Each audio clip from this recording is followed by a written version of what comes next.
Gentlemen, let's get started here. Please give me your attention. First order of business. I'm sure that there are a number of these gadgets that are out and about from table to table. Some call them smartphones, some call them cell phones. Now is the time, if you have one of these, no matter what you call it, to please either turn it off or turn the ringer off, all right? And believe me, you do not want to have your phone go off. That's not going to be a good thing. Ladies and gentlemen, it's my pleasure to once again be the master of ceremonies at this terrific, here my daughter's calling me. What a wise ass.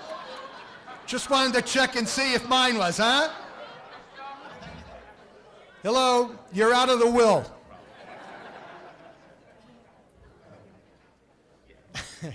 That was very cute. It's my pleasure to, my name is Vinny Vesey. It's my pleasure to once again be the master of ceremonies for this terrifically special evening where we induct the 2016 class into the Peekskill High School Athletic Hall of Fame. Give yourselves a big round of applause for being here. At this time, it's my pleasure to introduce to you the keeper of the flame, the person who keeps us alive more so than anyone else, and has really stepped back into the athletic world as the athletic director the last few years at the Peekskill High School and for the Peekskill School District. Please welcome Louis Panzanero. Lou. Thank you. Thank you, Finn. Welcome, everybody. It's always great to be here. I love this evening. It's probably one of my favorite evenings in the entire year.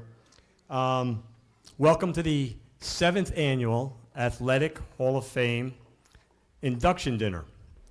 Bob Smalt is here tonight. He's the assistant coach. Bob, he's the assistant coach on the football team that's being inducted. And the reason I point that out is this is a tradition that Bob started. He was the athletic director in Peekskill from 1986 till 1999, I believe. And he got the ball rolling. So we picked it up again when I became AD about 7 years ago. And I just want to thank him for your vision in getting this going. Okay, thank you, Bob. So tonight, we're here to celebrate the accomplishments of these special group of individuals and teams that have really brought pride to the Peekskill community. They're part of a Peekskill tradition that just has been athletically so great over those past years since 1929. They're part of that tradition of athletic excellence that we have here in Peekskill. On nights like this, I'm especially proud to be a PHS Red Devil. As an alumnus of Peekskill, yeah, Peekskill High School Red Devils. As an alumnus of Peekskill, I feel a strong bond to the individuals that are being inducted tonight and to so many of you who walked the same halls and played on the same playing fields and portrayed that Red Devil spirit. And that really just warms my heart. And I'm just, as I said, so proud to be part of it. But I want to, before I continue, I want to introduce this committee who makes it happen. In fact, the girls, the ladies, were working up until 4 o'clock this afternoon to get this together. So if Ann Brady, Janine DeChristopher, and Joyce Kachia could please come in here and stand up, I just want to thank you. They run the show. They keep this thing moving. If it wasn't for them, you guys wouldn't be sitting here tonight. So girls, thank you so much.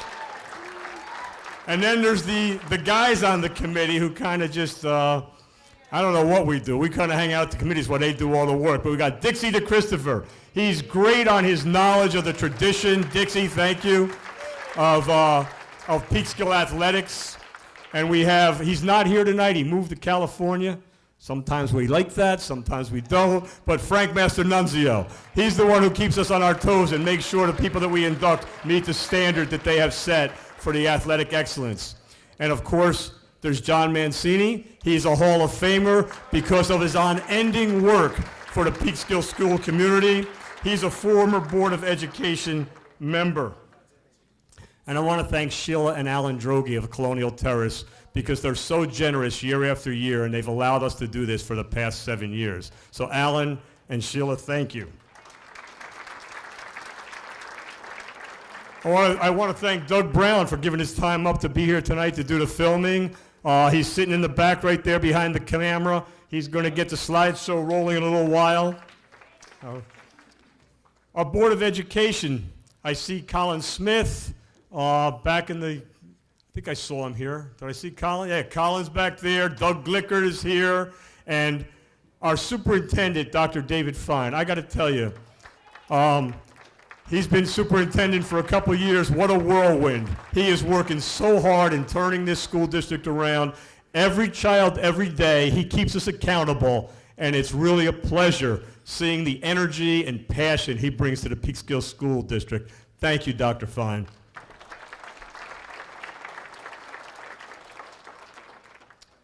You know, I just want to briefly, I don't want to take any thunder away from anybody, but I do want to briefly mention our inductees this evening.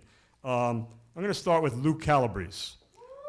Wrestler, 1982 class. Where is Louis? Louis, just stand up and wave so they know who you are.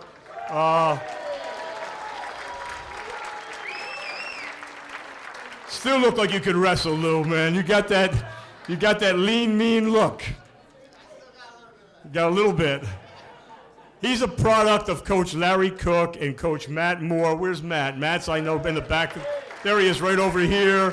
These two guys, that was the golden era of wrestling in Peekskill School District when Larry Cook and Matt Moore put these guys to the mat back in the 70s and the early 80s. And it was just, they produced champions like Louis every year. So Louis, we're really proud of you. Thank you to Coach Cook and Coach Moore. And you went on, and I'm not going to say any more because I want them to let you tell the story later. Girls basketball player, class of 1988, Jerry Reeves. Jerry, stand up and say hello.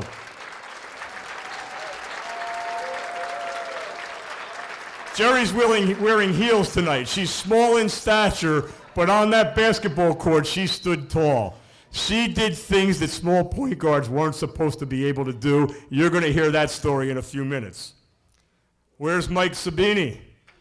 Mike Sabini, class of 1989. Mike has supported Peekskill athletics in so many ways. Scorekeeper, announcer, writer, all of the things since the time he was in high school, and he has never stopped. He continues to be a proud PHS Red Devil, and we're so happy to have you being inducted tonight, Mike. Mike Malloy, his son Matt is going to speak on his behalf tonight, but I'm going to ask the 69-70 cross-country team just to stand up for a minute so we can all see you guys. Where's that cross-country team? There they are.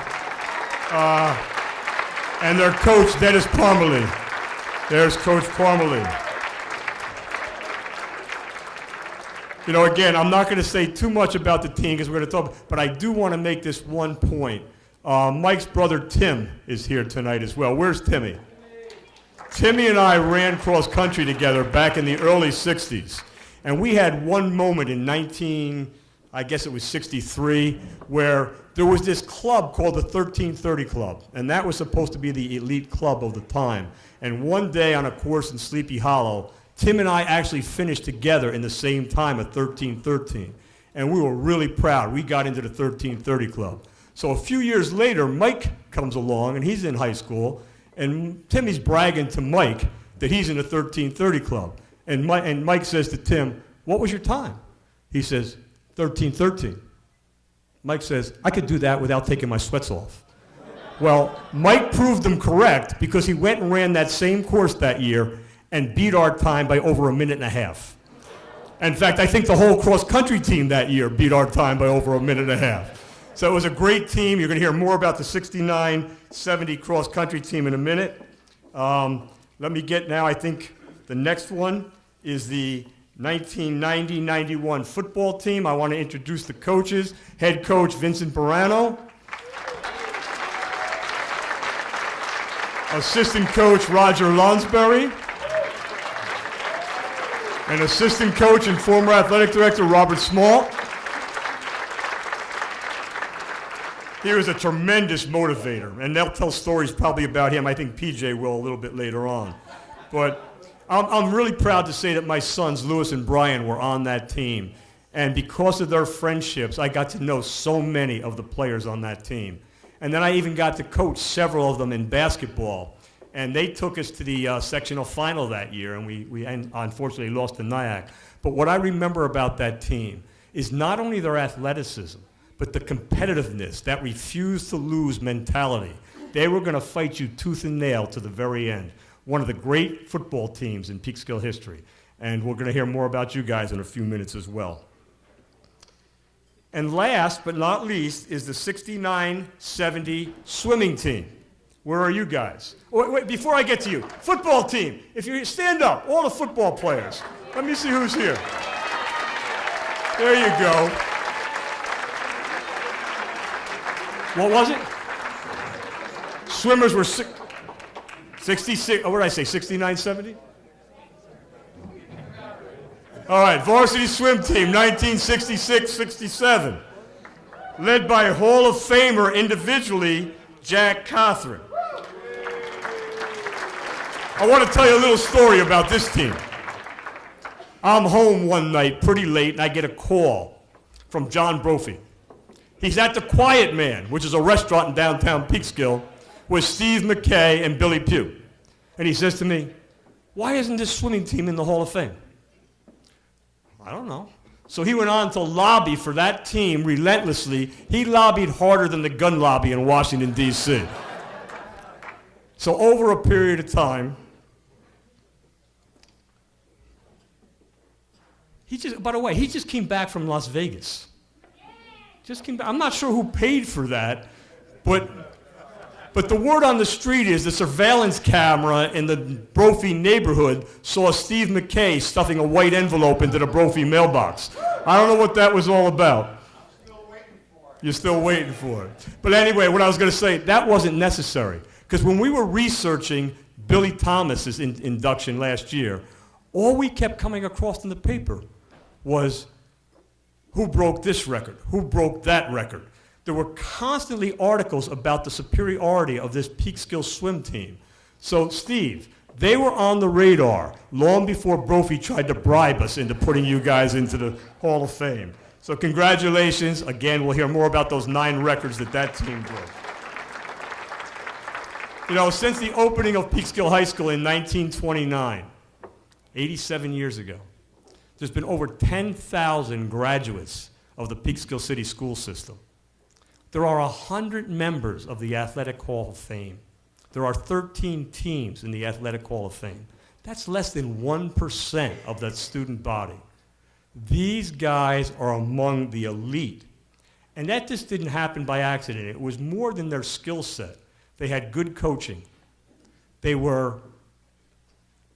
had the ability to sacrifice. They had perseverance. They had intelligence. They had so many attributes that allows you to get to be at that elite status. And those people that are here tonight, they put that effort and work in, listen to the coaches and that guidance. And that's why we are honoring these individuals and these teams here this evening. If you were at Peekskill during that time and you saw any of these teams or individuals perform, I know you have great memories. And it's those memories that bring out that Peekskill pride and that Red Devil spirit. So what I want you to do is sit back tonight, relax, talk to your teammates, talk to your friends, and relive that Red Devil spirit. So with that, I'm going to turn it back over. Some people call him Mayor. Some that know him well call him other names. But I call him the best master of ceremonies in the area. Vinny Vessi.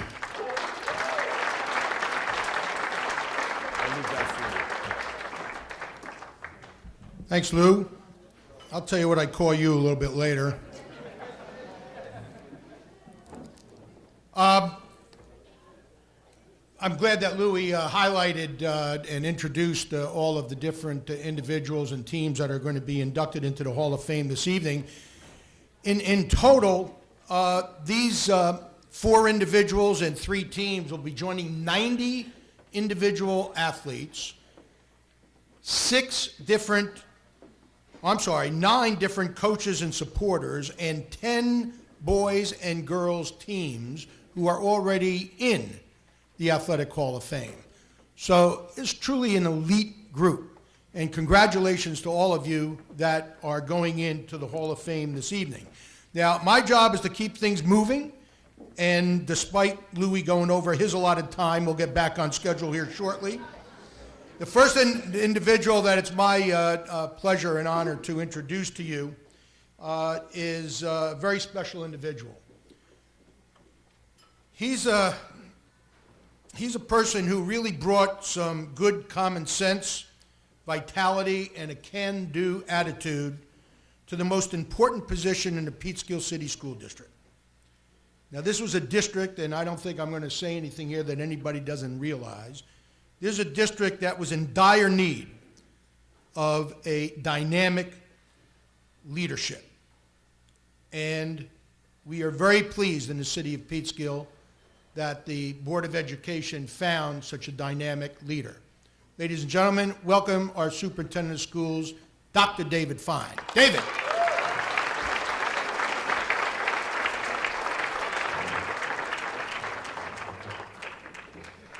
Keep clapping until he gets up there.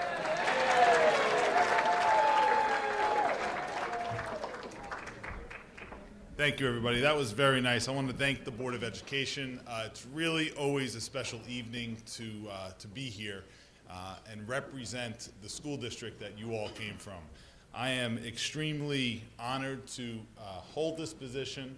I take this position very serious. Lou indicated something about every student every day. I'm so proud to look around this room. A lot of my colleagues in the business of education, we have staff members that are here that are being honored. We have a principal that was in our district. We have our BOCES superintendent, Mr. Ryan, Dr. Ryan, and it is just always an honor to be here. There's always something special going on when I come to this event. I don't know if you saw the Cubs-Indians World Series. Did anyone see that? You know, there was something special, even though we were up till 1:30 in the morning watching it. It was just something special. It was like the baseball gods were on that field. The rain came down. They stopped it at the perfect time. And I really always feel that way as I represent the school district. I represent you and your families from past to present, and continuing to move forward with this wonderful district and this wonderful community as we move forward towards educational excellence. It takes work, it takes pride, and it takes continuous excellence and persistence to represent what you guys have built. And I'm honored to do that. And thank you very much for giving me a few minutes to speak.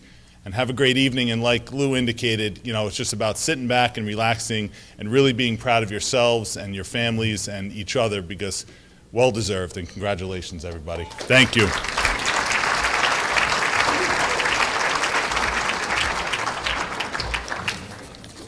I'm going to move the agenda around a little bit. At this time, by the way, I was kind of remiss in not acknowledging the fact that I'm a proud alum of PHS, actually from the greatest class in the history of PHS, the class of 1965. So anybody else besides Jeannie Mastriana Barano, who was from the class of 65, we're glad to have set the stage for such an event like this. Listen, you got to play along with me here tonight, guys, all right? We do have a few proclamations, one of which, or some of which, will be given out by another Peekskill alum from the class of 72, County Legislator John Testa. John, come on up and say a couple of words.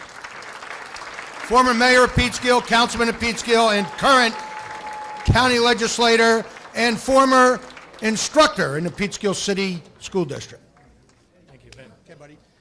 Class of 76, not 72. That was my brother, Lou. It's okay. It's all in the family. Took me longer to graduate. I forgot it. Yeah, it took me a little bit. Anyway, it's always a pleasure to be here, and I thank the committee for allowing me to be a part of it. I want to congratulate Lou and the committee and everyone involved. Look at this crowd tonight. I think it has to be the biggest crowd ever. So let's give yourselves a round of applause for that. When I come to this night each year, and it's especially hitting me this year, I get to see people, forget whatever title I may be here for. I'm here because I'm a PHS alumni, a teacher of 33 years at Peekskill High School, a lifelong resident of Peekskill, who grew up with many of you, or who you grew up with. Speaking of my brother Lou, some of you were in school with him. Mike Malloy, for one, was a friend of my brother's, and Mike used to come over our house. Living on Walnut Street, we were close to all the fields, so when everyone needed something to drink, they would be coming in my backyard and stealing the hose and having a drink before they went back to playing stickball or going down to whatever field they were at. So a lot of the names on these awards tonight are friends of mine or I had seen when I was very young. The teams and all these, what brings me back through all this is the fact that whatever team of the day or whatever individual was part of that team, they were all friends. When you think about it, and it kind of hit me again today thinking about it, everyone played with each other from being very, very young through Little League, through everything, pickup games on Saturdays over at Torpy Field or whatever we did. Everybody was friends throughout their lives, and they were, no matter what team they were on, we played as friends and teammates, and that's why they were so good. Thinking of my former students, the football team being honored tonight, I think everyone on that team was in my class at one point or another. And that happened to be the first year that I was the advisor for the yearbook, so I was at all those games taking pictures, and I see you have one of them blown up here. They could score at will just about any time they wanted to.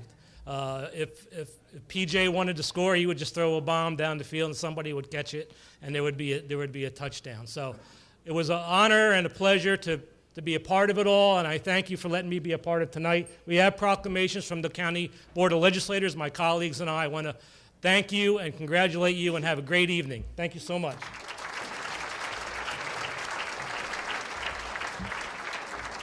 Now, we also have proclamations from Mayor Catalina and the City Council in the City of Peekskill. Each and every inductee tonight will receive one of those as well. Before we get to the invocation, there was a star born at this dinner a couple of years ago when one of the teams that he was on was inducted into the Hall of Fame, and we are very pleased to have him back again here tonight to give a perspective to all of you. This is the fellow who was from the class of 72. That's right, you were from 76. But please welcome for a few remarks, Andy Lee. Andy, come on up here.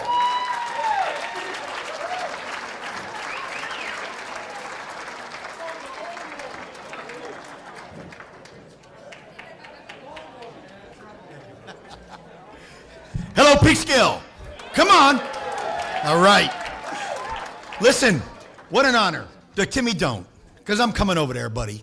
What an honor it is to stand in front of you guys tonight, and I really want to thank the committee and everybody for giving me a few minutes up here to flap my jaws, because no one in this country likes the sound of his own voice more than me. So I'll try to be brief. Thanks, Lou. You guys are lucky. This is a great town, and we're very lucky. We have an athletic director that's from here, that cares about this town, that really is bought into the DNA. And from what I can tell from Dr. Fine, he's bought in as well. So this is just a wonderful thing. Congratulations to everybody going in tonight. Some of these teams I know pretty well. Some people that are going in tonight I don't know. Congratulations. It is my fault. I never got a chance to see you play, but it is a great honor. And I was thinking about this on the way down, and you know, I was thinking, what am I going to say? And my wife said, what are you going to say? And I said, I don't know till I get up there, and then I'll say it. So, you know, like I said, this is a great honor. And my son's going in tonight, so as a father, this is pretty cool, you know? And I just want to get this out of the way right away. Our team was better. Only kidding. Sorry, Coach, I'm only kidding over there. But it's kind of funny when you look around, and the one thing that rings true every time I come up here, every time I come back to Peekskill, I never, ever feel like a stranger. I feel like I belong here. Okay, this is where I'm from. This is where I was born, and this is where I cut my teeth, and this is where I learned a lot of what drove me in life. There's Chris, he's grinning. Calabrese. Chris Calabrese, ladies and gentlemen, another Hall of Fame guy. His brother's going in tonight. His uncle is more than famous. Billy Strumpke. You look around tonight, we got the Cothran brothers going in, Vesey's family members are going in, you can't get around that. And people that showed up tonight just to be part of this. Now, Sal showed up tonight, Sal Rodriguez, Hall of Fame member, because he was worried that Ferry was going to tell you that his team was better than Sal's. So I don't know where he came from. I talked to his brother, Wences, Hall of Fame member, and I said, is he coming? He goes, I don't know. Well, when he found out that Timmy was going to try to make his team out to be better, he hauled ass to get here because he was having none of that. You know, he wasn't going down that road. And, you know, the great thing is I actually got a chance to see a lot of these athletes through the years, the guys that are around my age. The swimming team I don't remember, but I do remember the pool. Anybody that went to Peekskill remembers the pool. It was tiny, and the water was ice cold. But if you went to a swimming meet, it was 132 degrees in there. Right? And you were like sweat. It was like, whoa, this is crazy. And I had a great opportunity. This happened to me before they changed over and knocked down the old high school. I was in town and I was walking around. And at that time, where I graduated, the old high school, 72 was the last class out. So I went up and there was a man, like a guard kind of at the door. And I said, hey, it was like a school day. Can I walk around? He goes, yeah. And I said, well, I used to go here. And he looks at me and goes, long time ago. Nice fella. So he took me inside, and I got a chance to walk around and look at the murals on the wall and all this, and went down by the pool area, and I didn't realize it was that small. You know, I went to the gym where we used to have those basketball games, and Mr. Morrow was the coach, and then Lou, and a boom, boom, and it seemed like it was an arena. Well, it wasn't.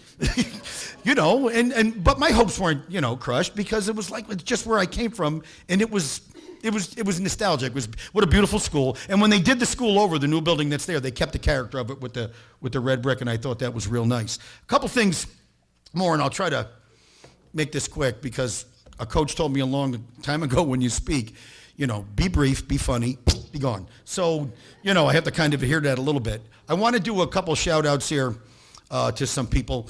And is Coach Parmalee here? Where is he? Coach Parmalee, hey! You were my gym teacher for a brief time back in the day. Well, slightly. Mike Malloy used to say to me, Coach Parmalee had a little thing, show some pride in yourself. I remember Mike used to say it all the time, when he was part of that.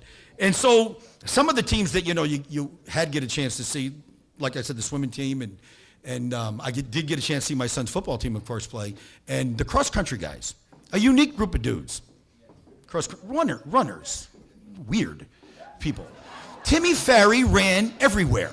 I think I remember Timmy Ferry, like he would, big old khakis, and he ran everywhere. You talked to him, and then, boom, he was gone. It's like, I thought he just used to disappear, but he used to run all over the place.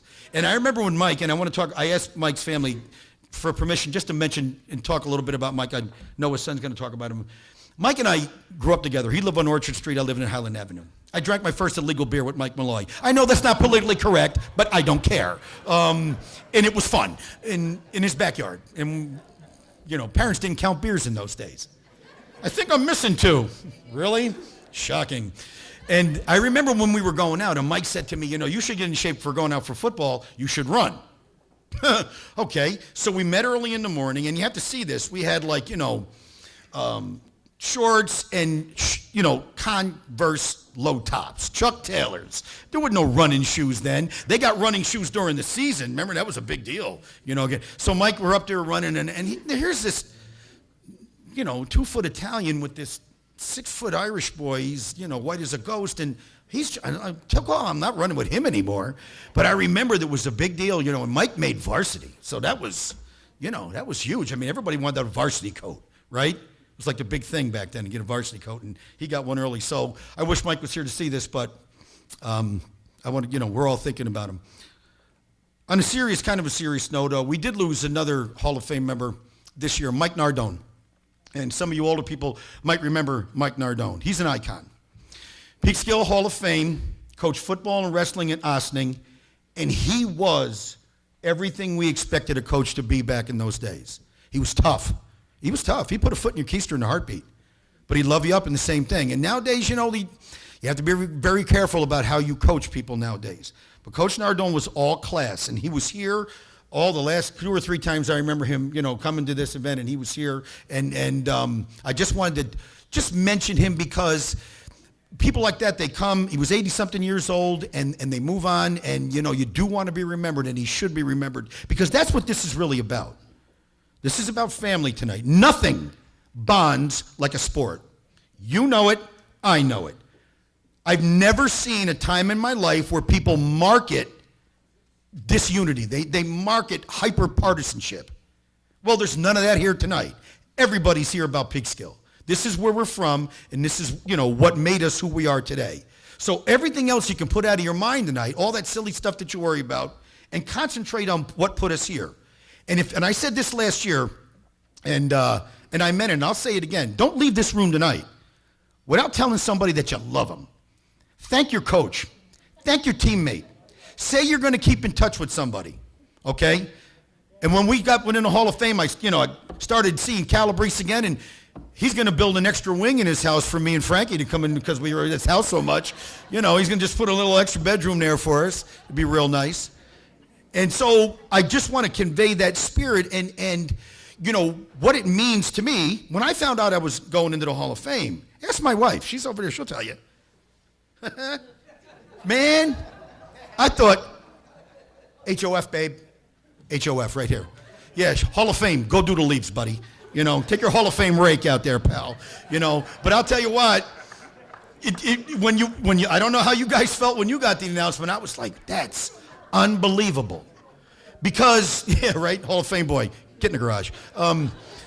But I thought I was walking on air. I thought it was the best thing ever, you know, and I still think it's the best thing ever. And if you can take a little bit of that with you tonight, you know, bond with somebody. When you say you're going to call them, call them. Call them. Don't text them. Call them. Go see them. The biggest regret I had, and I told Liz this, is that I didn't get a chance to say to Mike, hey, man, congratulations, okay? I've been around this world for 62 years, and I will tell you this. I'll leave you with this little nugget here that I learned from somebody. I worked a lot of jobs in my life. Worked in the classroom for 30 years, but I also got a chance to work in warehouses. I worked construction. I did railroad construction. I've never, ever, ever seen a house built from the roof to the floor. I've always seen the foundation put in. Brick and mortar. That's what builds a house. This is our brick and mortar. This is where we're from. This is what made us what we are. Every one of you people going in tonight, you're one of those bricks. You're part of it now. Enjoy it. Love it up. Have a great time. And before I leave, I just want to say this. There's a line in our fight song, and I think it's one of the best fight songs ever. It's very simple. And it says, while neath our banners, heroes are made. Well, before I leave the stage, I want to tell you about one of my heroes real quick. And he's sitting right over there. His name is Coach Moore, JoJo Moore. Right? Talk about adversity. Talk about strength. You talk about someone that's an inspiration and makes this town what it is and makes us who we are. And there's your example right there. Enjoy it tonight, folks. Congratulations to everybody. Have a great time.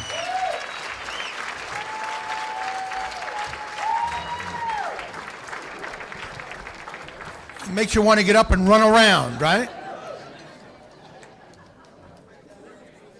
If you all would, please rise for the Pledge of Allegiance and the invocation. Hold that flag up, Doug. I pledge allegiance to the flag of the United States of America and to the republic for which it stands, one nation, under God, indivisible, with liberty and justice for all. Now, please remain standing. Doug Glickard, who was our flag bearer there, member of the Board of Education and former president of the Board of Education, is going to lead us in the invocation. But before he gets up here, while you're standing, this evening you're going to hear the names of 4 individuals who tonight will become part of the Peekskill High School Athletic Hall of Fame, and unfortunately can't be here because they passed away. There are Harley Abelson, Mike Malloy, Eric Neidhart, and Louis Panzanero III. While they may not be physically here with us tonight, they most assuredly are with us in spirit and in our hearts.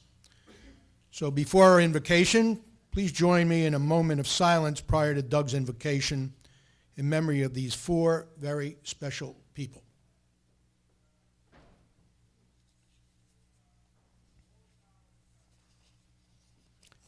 Thank you. Doug, please lead us in the invocation. What a privilege and an honor to be here. And I am very proud to be a part of Peekskill and serving on the school board. And I pray often for our kids and for the character that they're developing. And just talking to Matt Moore of what he's done, with his coaching and seeing all the things that I see and hear about from our teams and what they're doing, the character exemplifies. We not only are celebrating sports and accomplishments, but we're celebrating what they've done with their lives and the service they've done to our community and to their families and to the areas where they live in. So we are one nation under God. So let's pray. Dear Heavenly Father, we just thank you so much for tonight. We thank you for the work that you've done in so many hearts, Lord, and these honorees. Their lives are making an impact and they're meaningful. And Lord, we're grateful for them, and we're grateful for what you've given us.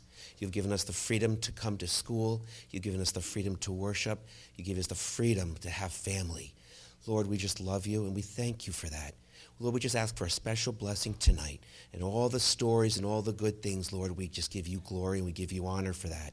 Lord, we just ask you that we'll leave this place, Lord, encouraged and inspired by these lives.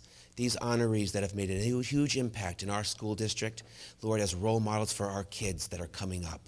Lord, Father, help us as school board members, as leaders, as principals, as educators, as community citizens, as ministers all over, that we will lead lives, Lord, of service and volunteerism and love to this community.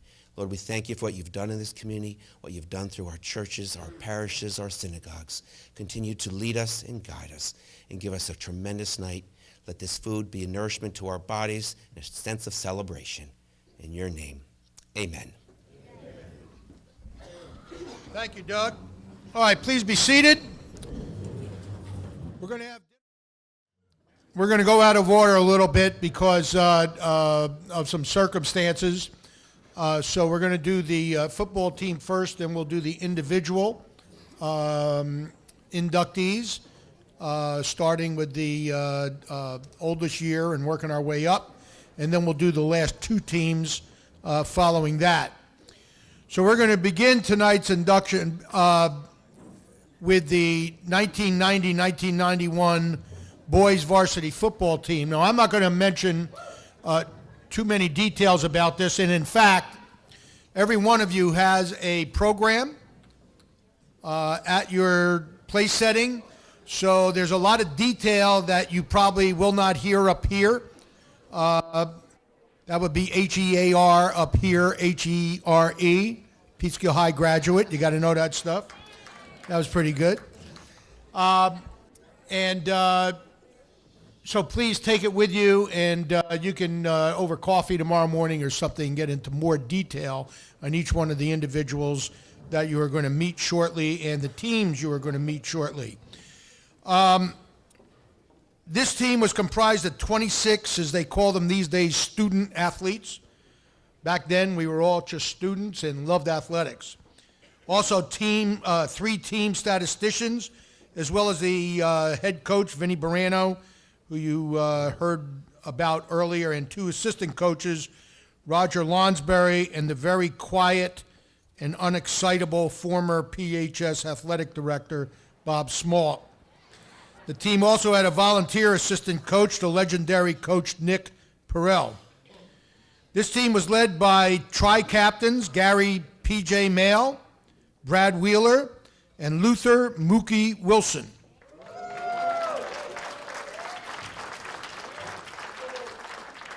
They ended the year as league co-champions and were selected to play in the Coaches Bowl game at the conclusion of the season. they placed 4 players on the all-county team: Anthony D'Ambruzzo, P.J. Mail, Brad Wheeler, and Mookie Wilson. During the season, the game against Walter Panis was won via an unfortunate forfeit, but despite that lost opportunity to play a game where they were sure to score an awful lot of points, this team amassed 198 points for the season, a remarkable number of points for the number of games that they played. There were some extraordinary individual performances for the year I want to highlight to you that were turned in by P.J. Mail, Jamil Patterson, Khalil Covington, Brad Wheeler. P.J., Khalil, Mookie Wilson, and Brad Wheeler were all named High School Players of the Week multiple times during that season. And just to let you know how good this team really was, they were highlighted in an NBC sports documentary on high school football that was hosted by Deborah Norville. You all remember her. Well, not everybody in the room remembers her. That documentary, by the way, was shot right on Peekskill's practice facility, or at Peekskill's practice facility at Torpy Field.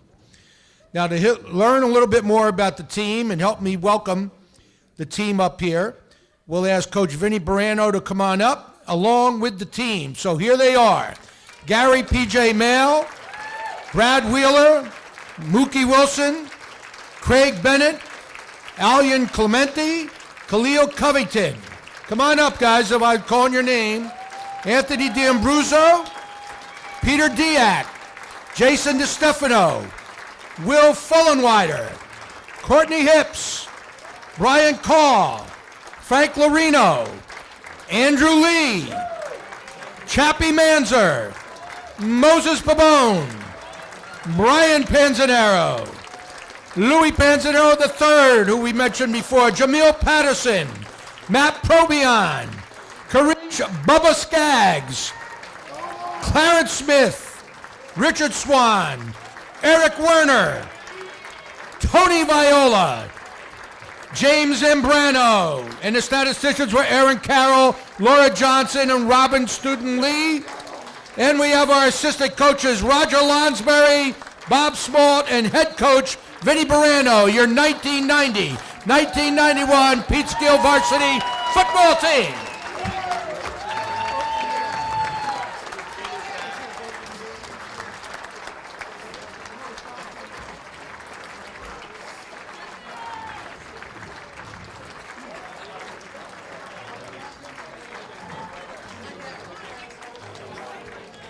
Thank you, Vinny. Thank you. On behalf of the team and the coaching staff, I want to thank the committee for this wonderful honor. We are really very appreciative, and it's a very special group of guys, and they're well deserving of this recognition, so thank you. I would like to also, again, thank our coaching staff. We had a terrific coaching staff, and without their hard work, we would not have enjoyed the level of success that we did that year. And once again, it was Roger Lonsberry, who coached the offensive backfield and the defensive backs. Bob Smalt, who coached the offensive line and the linebackers. Nick Perrell, who volunteered that year and did a great job. He actually was my high school coach at Peekskill High School. And Frank Calabini, who coached the junior varsity team and was our head scout and provided us with a lot of information about a lot of strange teams that we were going to play that year. I'm sure if you asked everybody standing up here about their favorite memory or the thing that impressed them the most or what they recall the most about that year, you would get 26, 27, 30 different responses. So I'll just respond for myself. The thing that I remember about this year was one game in particular, and it wasn't a game that we won, and it wasn't a game that we lost. It was a game that we tied. They call that kissing your sister. But that was the best kiss of that year for me, because it exemplified the character of this team. At the beginning of the season, which I did every year, I would give them a profile, an inventory to complete, and ask them some questions, and they would write out the answers. And one of the questions was always, what is the goal for this year? I want to know what their goal was. And to a man, the goal was to get to a bowl game.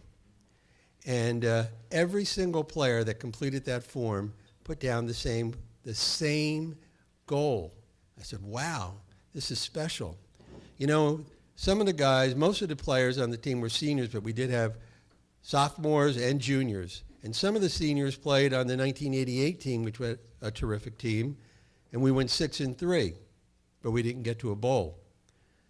And many of the players played on the 1989 team that had a terrific season. We went 6-3, had a dramatic win over Hendrick Hudson in the last couple of seconds, but we didn't get to a bowl.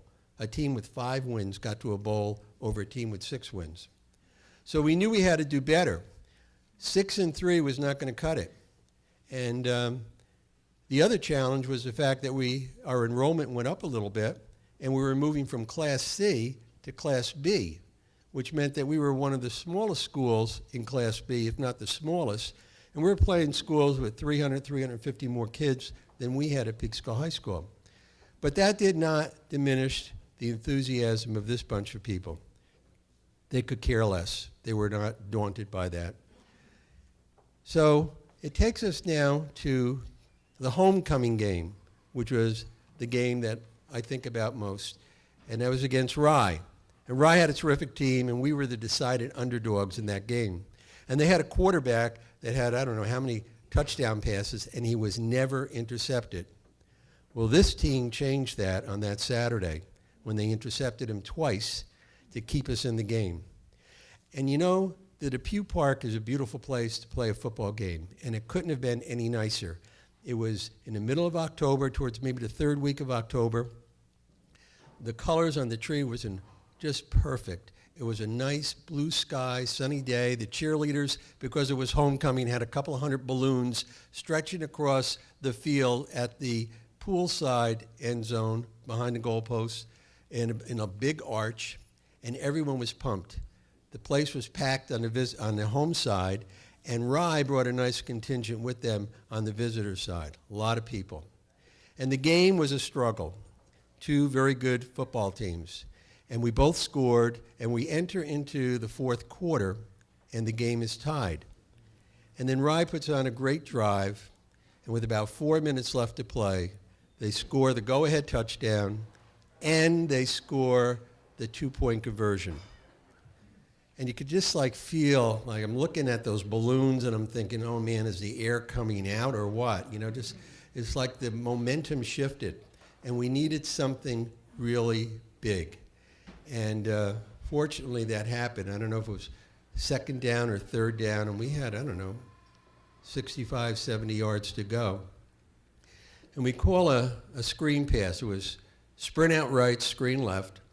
And I don't know how Gary Mail got the ball between the arms of this on-rushing defensive lineman, but he did.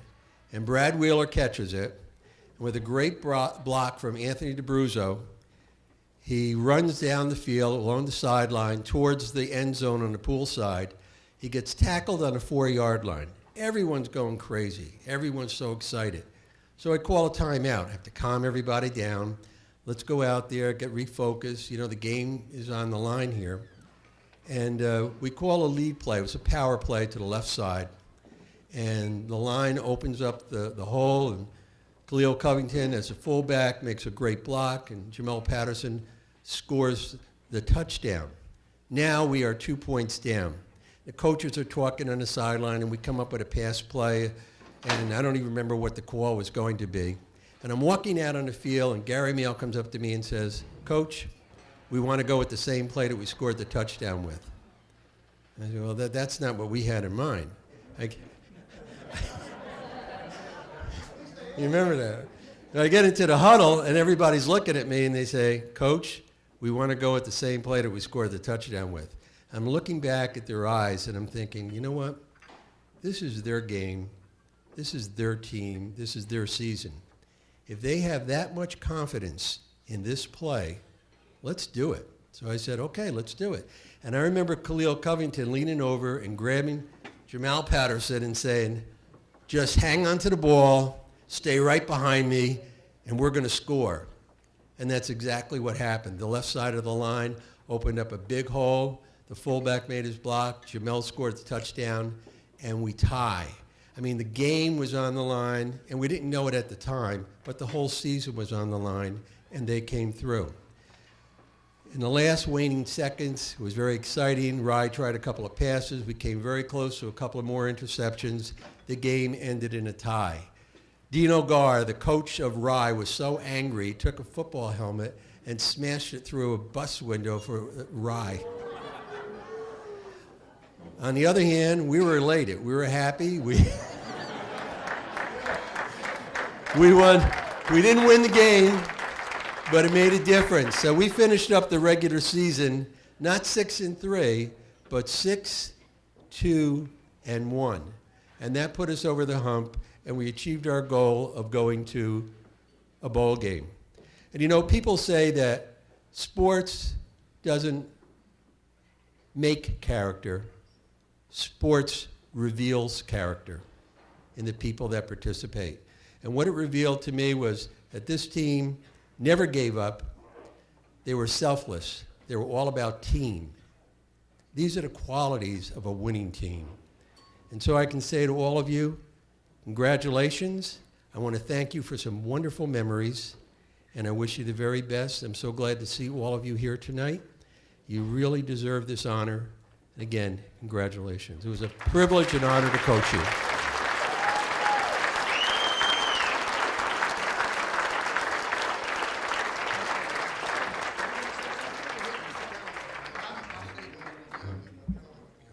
No, they're not going to shoot you. Go ahead.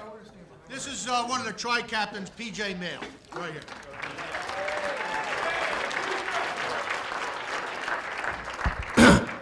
This will be the last time I answer this question. No, I didn't play the right side. I didn't play the left side. I was not a right guard or left tackle. I was the quarterback. All right. I can't even convince my son that I was the quarterback because 2 months ago when he started school, he came home and said, "Dad, I want to be just like you." And I said, "Okay." He says, "What number were you?" I said, "I was 10." He goes, "Come on, Dad, you weren't 10." He says, "You blocked, didn't you?" I said, "No, I was 10." So he goes back to school and does a project, brings the project back home, and has this big, huge guy on it. And he says, "Look at the number, Dad. 65. That's what you are." So I can't even convince him that I played quarterback. First, I want to congratulate all the inductees and the teams on this great night. It's a privilege to be here.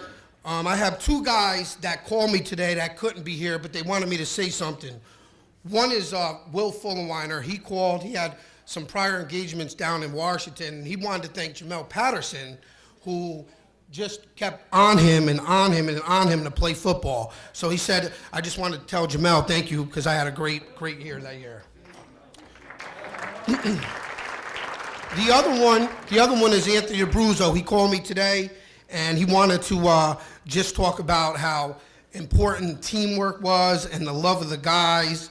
And the offensive line, of course. I mean, he went on and on about the offensive line. And we are here because the guys who blocked. That is why we're here. I'll tell you that right now. We had the best offensive line that Peekskill's had in a long time.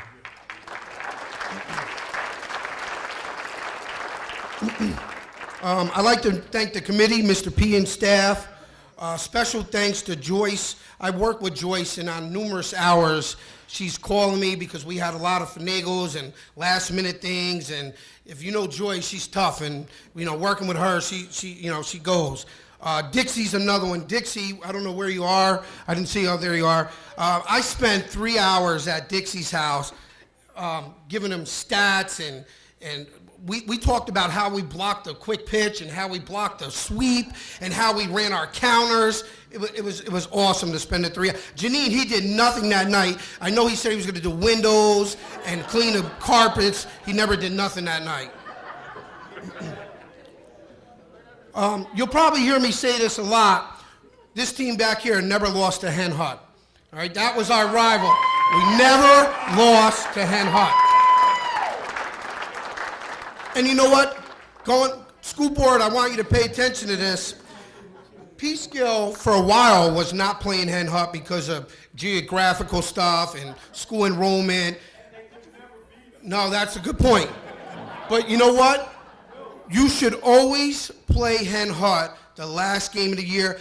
Peekskill got back playing Hen Hut this year, and it was a privilege to see them back playing. Peekskill should play Hen Hut every year. You have kids that live in the same city on different towns that go to different schools, and that means the world to us beating them.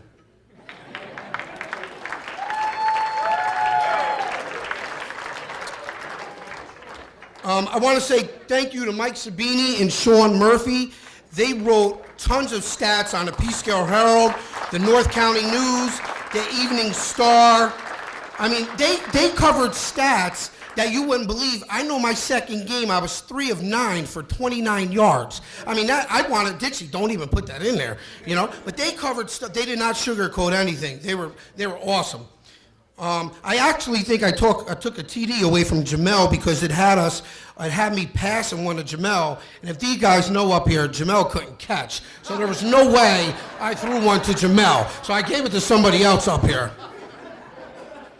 We definitely have to thank the chain crew, which was led by Frankie Lepore. I don't know if guys know him, but Frankie Lepore wore a vest away so he can get on the field and got it with his chain crew. Gary Miner and Bobby Smythe, those are guys my dad picked up and supported us. I wanted to mention them. Our principals, Mr. Levine, Mr. Tishy, Mr. Ferguson, Mr. Bellatoni. These guys were great supporters. They were at every event, and they helped out tremendously. I want to mention the Touchdown Club. We have Ed Dickerson, Pete Edge, Bob Manthe, Phil Diaz, Rich Strang, Don Bennett, Mr. Rich Bennett's here. I got a little story about him today. Dana told me something that I didn't know. At Hen Hut, when I got hurt in the third quarter, they bring in Craig, who got pulled up from the JV.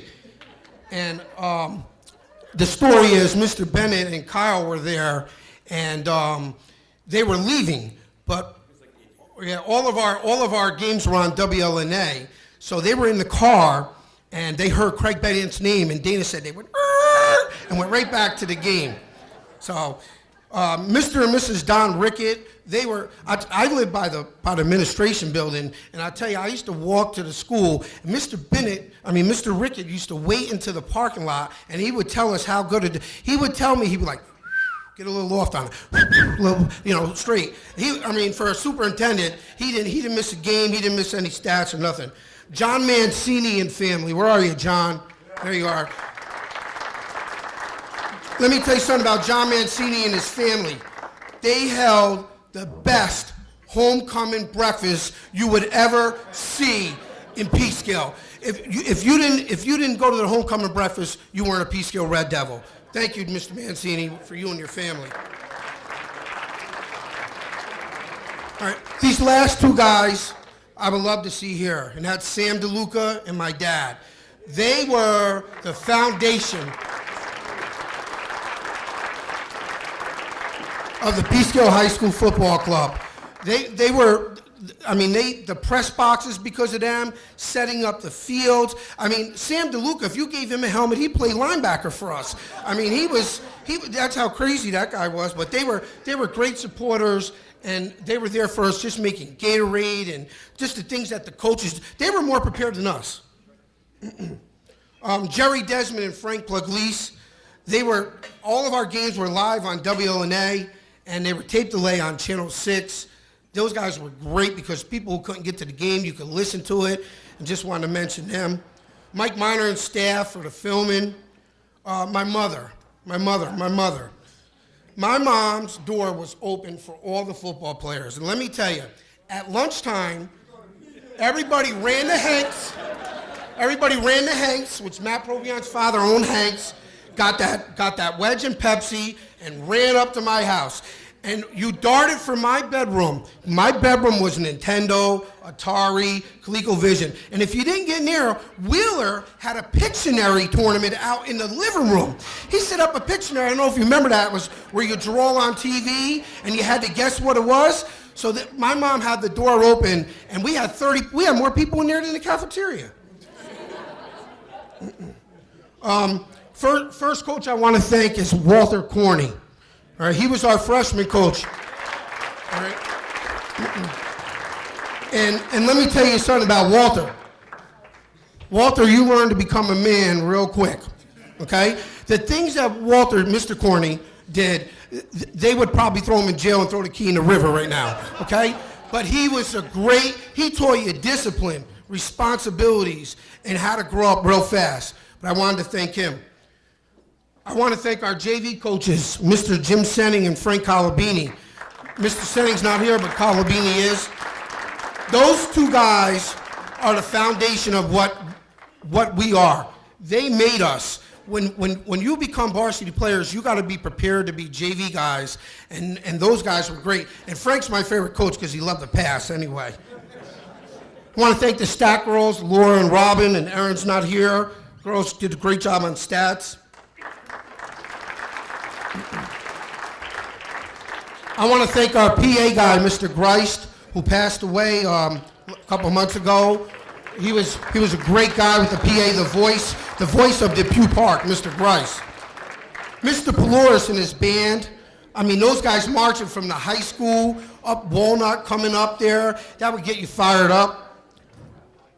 Cannot forget this woman, Miss Carlos Butler, Peekskill High School. There's no one more important than Carlos Butler and her cheerleaders that are here tonight. I know there's some girls here. Dana, Casey, Missy, Cynthia, and Jennifer. I think 5 girls, right? Thank you, girls. We had the best cheerleaders in the land. Ra, Ray, PJ Mail.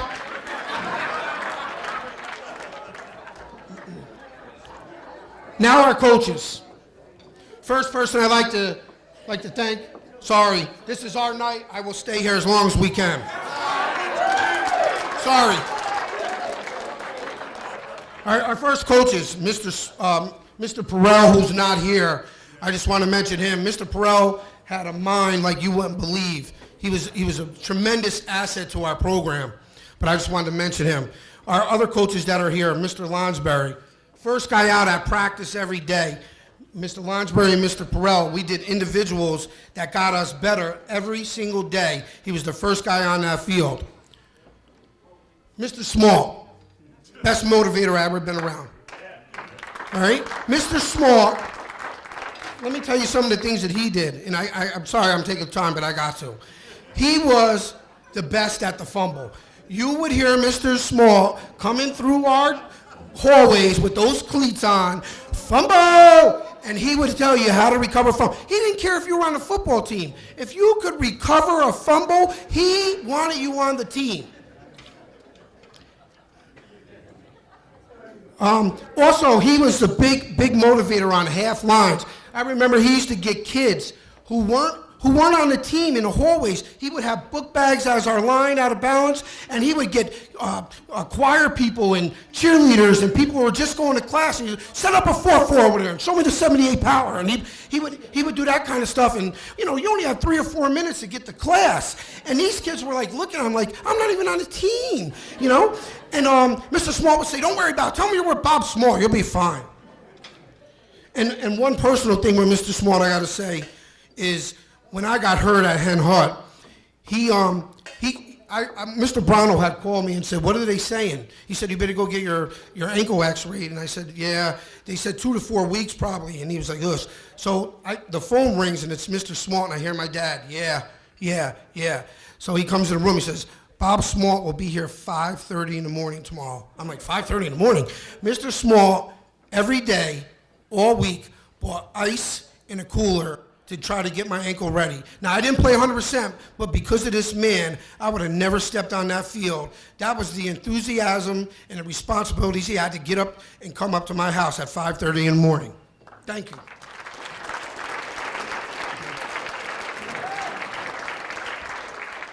Mr. Barano, brightest, smartest man I've ever been around. You needed to carry a dictionary for some of the words that he would say. I mean, my mother would say, what happened? I said, he said some things we don't even know. But I'll tell you, he was a mastermind at picking stuff. I mean, I don't know if you remember this. Where is he, Coach? Oh, I'm sorry.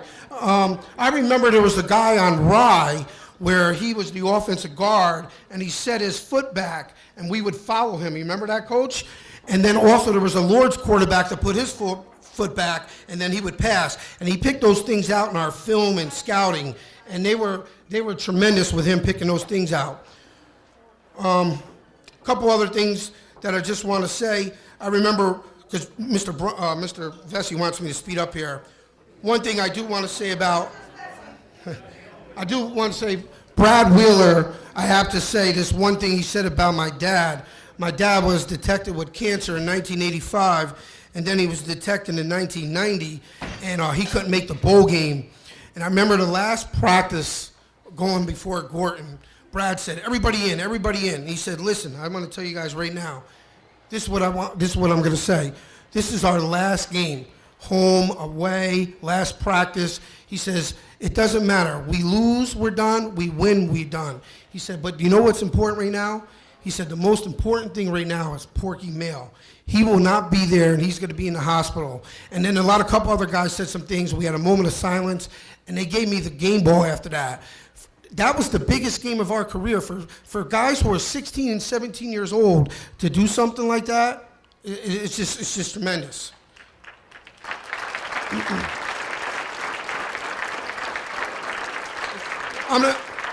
I guess I'm going to leave it like this. In closing, I want to thank my team, my coaches, for all the hard work and dedication to the sacrifices of being on a team. We were really a team. We had each other's backs. We had the willingness to learn. We became better, and we were very coachable. I wouldn't have it any other way. I would not want to do it any other way, and maybe as a lineman now, but I would go to battle with these guys in any battle. I love you guys. So at this time, I would ask you guys to raise your glasses because we had lots of fun. Let's keep the memories alive in 1991.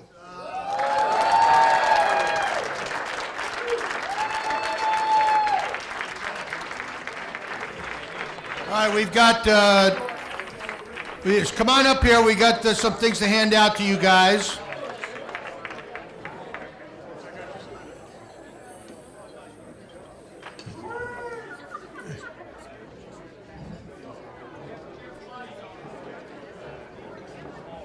Come on this way, one by one.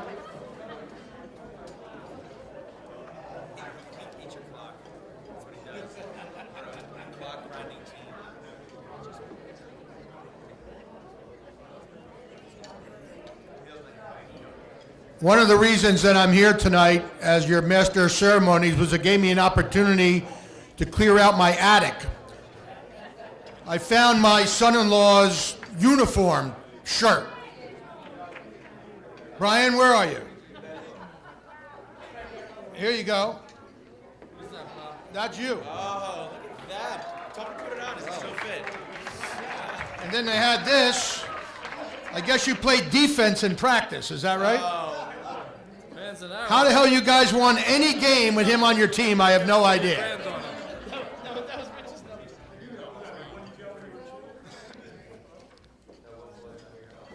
All right, breakfast will be served in just a few minutes.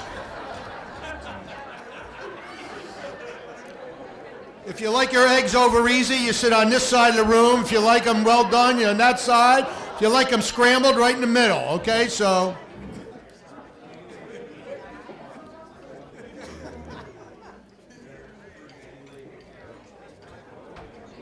bring that home, you can put it on your baby. Let's have one final, underscore the word final, round of applause for the 1990-91 varsity football team.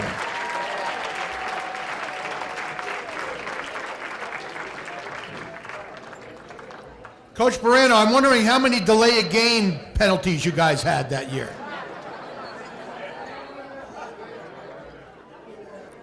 We're going to turn to the individual inductions now. The first up from the class of 1972, okay, shh, shh, shh, shh, is Mike Malloy.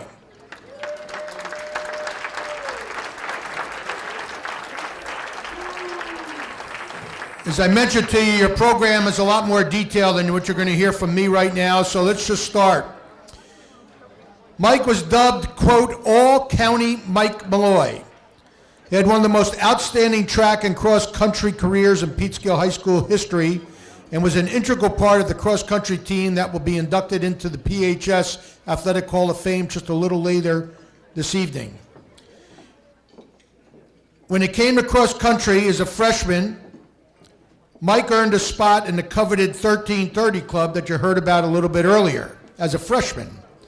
As a sophomore, he ran a 12:50 time in Depew Park versus Yorktown. He broke the debut course record at Lakeland by 29 seconds. He broke the Horace Greeley record as well, and at Sleepy Hollow he recorded a time of 11 minutes and 44 seconds, which was his fastest to date. He set a new course record at Brewster, and he placed sixth out of 112 runners at the JFK Invitational. That's as a sophomore. He qualified for the New York State Championship meet, where he finished 54th. He was also selected as Mercury Athlete of the Week in November of 1969. That was as a sophomore. As a junior, at the Westchester County Coaches and Officials meet, out of approximately 450 runners, Mike placed 26th in his class and placed 58th overall. Mike then went on to place in the top 10 at the Class B Section 1 Championships, and at the New York State Class B meet in Croton Point, he was selected All-County Third Unit. Continuing to show Peekskill what a great runner he really was, as a senior, he placed sixth at the Northern Westchester League meet and was named to the All-League team. He placed fifth at the Section 1 Class B Championship meet at Blue Mountain and qualified for the New York State Championship meet for the third consecutive year. He competed in the state meet at Onondaga Central School District in upstate New York and was selected once again All-County. Now, Mike also ran track in his senior year, and he broke his brother Timmy's record for the 2-mile run. Sorry, Tim.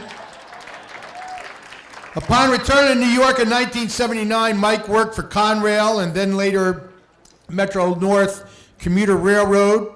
He retired from the railroad after 32 years.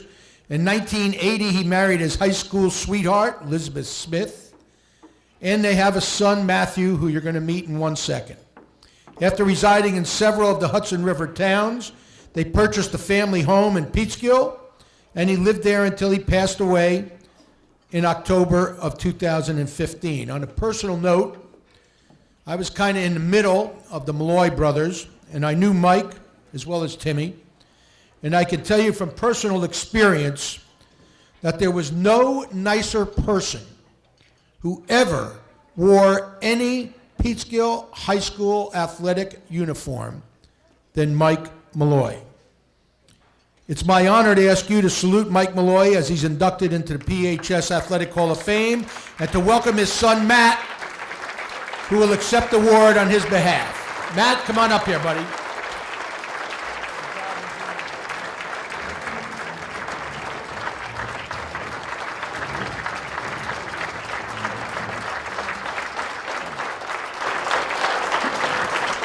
Thanks, everybody.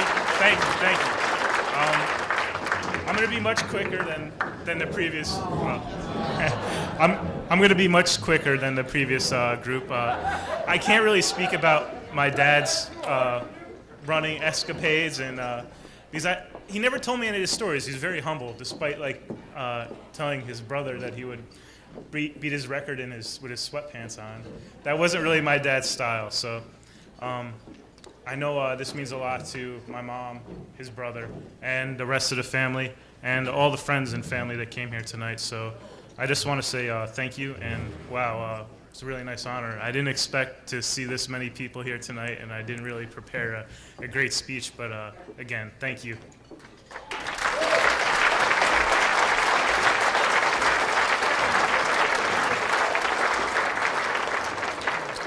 That was a great speech.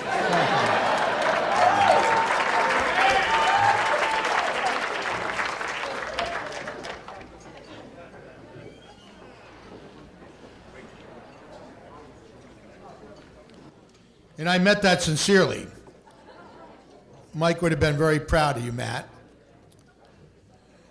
The next inductee from the class of 1982 is Louis Calabrese. Now, Lou was one of the best wrestlers in Peekskill High history. He was one of only 3 people who wrestled for 5 years at the varsity level. He started wrestling actually in 6th grade, and his first year on the varsity was as an 8th grader. 8th grader wrestling varsity level. He wrestled in the 100-pound class under 2015 PHS Hall of Fame member Coach Matt Moore. As a freshman, 100-pound class. That's about what your right leg is right now, something like that. As a sophomore in 112 class, he placed 3rd in New York State Section 1 Divisional Tournament and was an all-league honorable mention. He was selected as a sophomore as the PHS Most Valuable Wrestler. He was named co-captain in his junior year in the 132-pound class as he started to bulk up a little. He was again New York State Division I Divisional Champion and was named All-League, Westchester Putnam Conference A All-Conference, and Honorable Mention All-County. Again, he was selected as the Peekskill High Most Valuable Wrestler, with a record through that period of time of 70 wins, 33 losses, and 1 tie. In his senior year, Lou led the team as captain. You brought your fan club with you. That's good. And had great success all season long. He was New York State Section 1 Division Champion and New York State Section 1 State Runner-Up. He was selected to the New York State Section 1 All-League team, named as the Westchester Putnam Conference A All-Conference Wrestler, and New York State Section 1 Westchester Rockland All-County team. For the 3rd year in a row, and I don't know if that's unprecedented or not, but for the 3rd year in a row, he was selected as Peekskill High's Most Valuable Wrestler. Listen to this. During his career, Lou set a PHS record for all-time wins with 95 victories.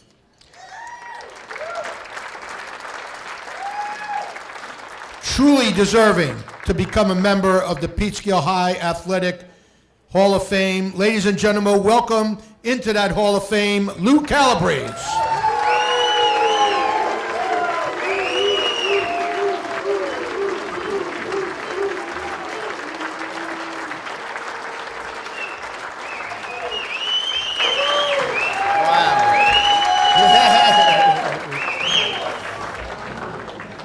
Wow, what an honor.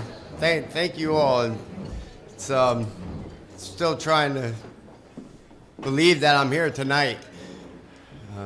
I really thank that committee and everything for everything they do here.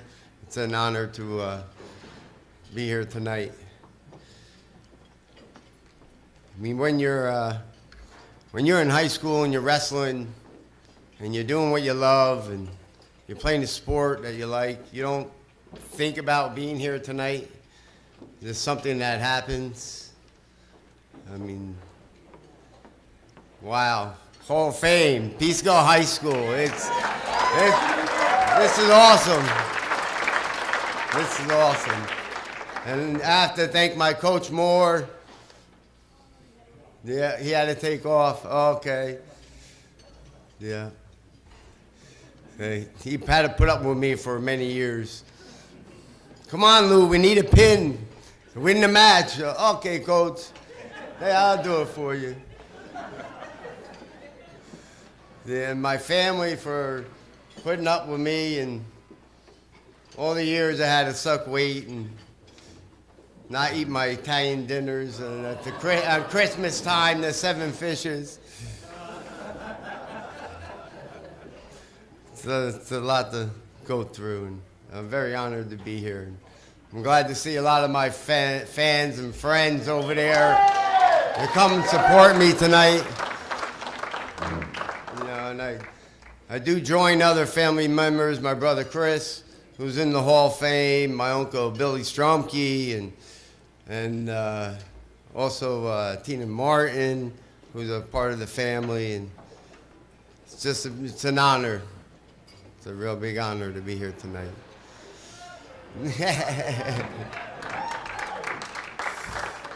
And I have one story I have to tell. There's my neighbor, Ronnie Tompkins, who lived up the street when we went to Hillcrest. Now, he was the first 8th grader to wrestle varsity in Peekskill High School. And one day he comes up to me, we're at Hillcrest, and says, "Come on, Lou, you're going to go to wrestling practice." "All right, let's go." You know, they must have told him he had to recruit people. So I said, "Okay, I'll go, let's go." So we go, and we take off, and they wrestled at Peekskill Middle School. That's where the practices were held. So me and him go down there, and we go to practice, and Larry Cook was my coach then. Yeah, and here comes Luddy. I don't know if everybody knows Luddy from Peekskill. He comes in the gym at the end of the practice with a picture of me and goes, "Is this you?" And I'm like, "Yeah, that's me." He goes, "Did you tell your mother where you were going?" I go, "No, I didn't know where I was going today. Always went home after school, right?" Yeah, that was my first wrestling practice. That was my first wrestling practice. Yeah, I don't know. I think you had to call my mom come pick me up. But I have this jacket here. Now, this was handed down to me from guys in the wrestling team in the late 60s and the early 70s. When I graduated, we didn't even have these, but apparently they wore them the day of every match. So I had a large family, and all the older guys on the wrestling team already knew me. So when they graduated, they gave me their jackets. So that's why I wore it tonight, to honor Peekskill High School and just what we're all about. Yeah, it's a very honor to have this. And so with that, I have 2 of them because I guess my family, you know, they knew a lot of people. So I would like to give one back to the school, and hopefully they could put it up in the case and display it. Lou.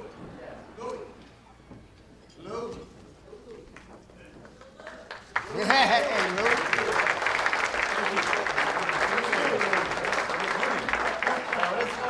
This one's for you. Thank you Bring very it to much. the school, and We are now starting to redo an athletic hallway, and we're going to get it in a glass case. It'll be put Okay. up there in memory of the wrestling team and all you guys did. if you need help with the case, you come let me know. I got guys who can help you put it up. I can help you put it up. Thank you. The same as this one, Ma. Oh, this one got my name in it. Well, I'd like to thank the committee again and everybody here, and hope everybody's having a great time. Very honored. And thank you. Thank you. That was great with the jacket. Great. That's from the county. All right. That one from the city. How cool is that with the red jacket? You know, Augusta National has the green jacket. Maybe we should start something with the red jacket. Seriously. Maybe you could sell them. Raise money. See how many colorblind people there are around Peekskill.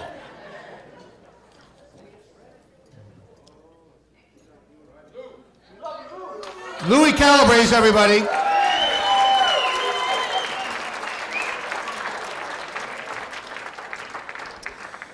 Our next inductee is from the class of 1988, Ms. Jerry Reeves.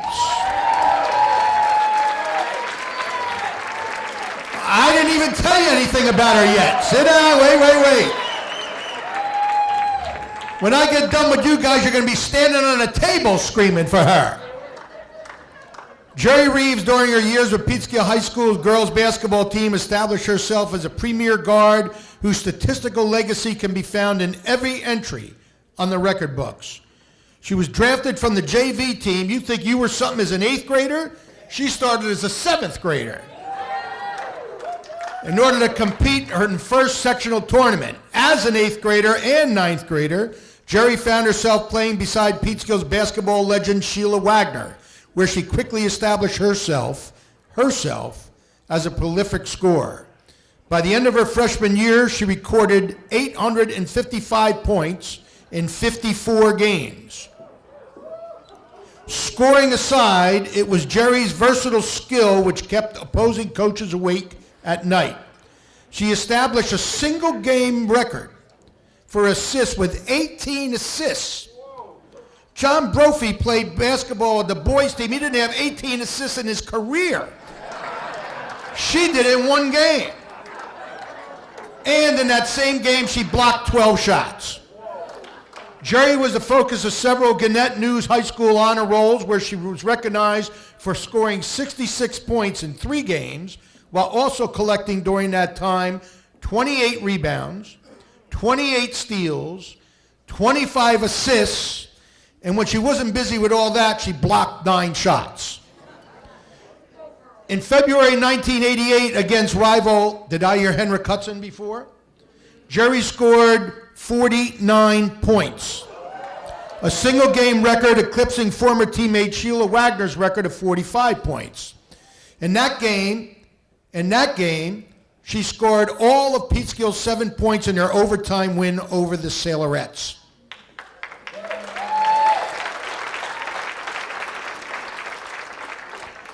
When she was asked to discuss the win after the game, Jerry humbly replied, "Well, Coach Pappas told me to shoot, so I did." Jerry's high school basketball career is littered with awards befitting a star athlete. 4-time All-League, 2-year All-County, and she was named to the Daily News All-Star team.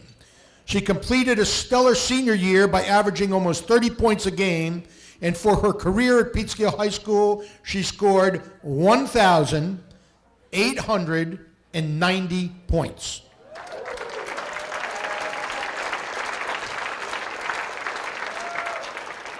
Did you hear me say 1,890 points?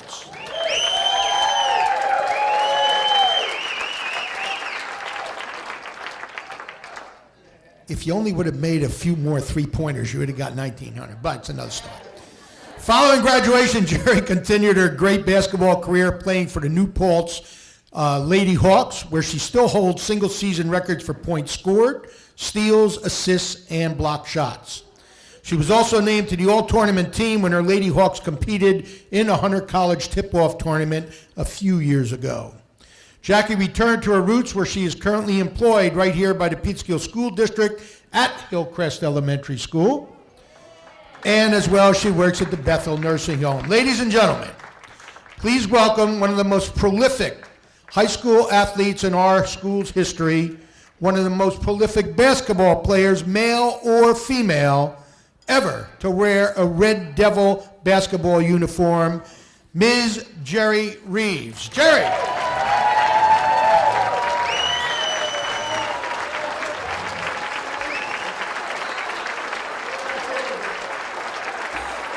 Thank you. Thank you. I just want to say I'm truly humble, and I would like to thank everyone on the committee for thinking of me for this wonderful recognition into Peekskill Hall of Fame. It is certainly one of the most meaningful and personal honors I ever received. And I'm really proud and flattered to be standing here in front of all of you today. When I think back to the time I spent in Peekskill High School, it is always with fond memories and good feeling. I'm truly grateful. I started playing organized basketball at the College Center at a young age. Mr. Walter Corney was my coach. He taught me the fundamentals of the game. He was tough, but an excellent coach. I then went on to play junior varsity in 7th grade with Coach Joe Ubanuis and assistant coach Jeff Burns. We had a good season. When the season ended, Coach Pappas approached me to see how I felt about coming up to the varsity level for the sectionals. At first, I was hesitant to play varsity. I had grown up with my teammates. We were like family. Coach Pappas explained to me that he would only play me if he needed to.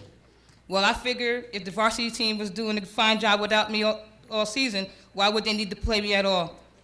I can't remember which team they were playing against, but all I know is within 2 to 3 minutes after the game started, Coach Pappas signaled for me to check into the game. Nervously, I hesitated for a moment. I remember looking around and seeing the referee waving for me to check in, and my teammates shouting for me to play. Initially, I was nervous, but after the game started, I then realized it wasn't any different than playing with my JV teammates. I was excited. I just won my first game on varsity.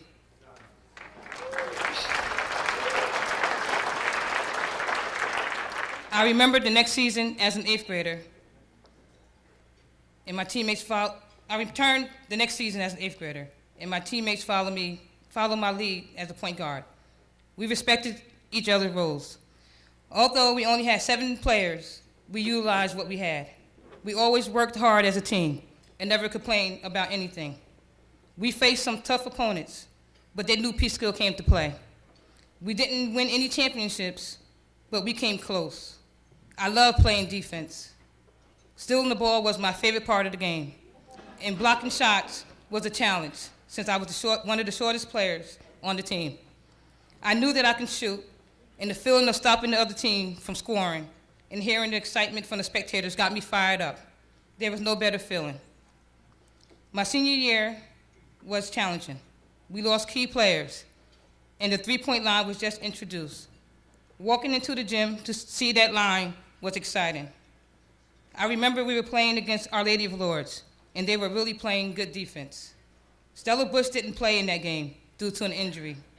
She was my sidekick, and without her, Lourdes double-teamed me all game. We couldn't score. I asked Coach Pappas, what should I do? He told me to shoot, shoot, shoot. So that's what I did. It seemed like every shot I took was going into the basket. We lost the game, but we played hard. I remember when a spectator came over to our bench to congratulate me on my three-point shooting. I was so in the moment that I didn't realize that I just made 10 three-pointers until he told me. There were so many great moments with that team. Another fond memory was playing against Hendrick Hudson. It was a really good game. We were trading baskets throughout the whole entire game. The crowd was really excited. We went into overtime. The Red Devils ended up winning this game with the score of 66-64. It was one of my best games. I scored 49 points. This included 5 three-point shots. I don't know about any of you out in the audience who played before they established the rule, but I loved it. I was making those shots before, and now they finally counted.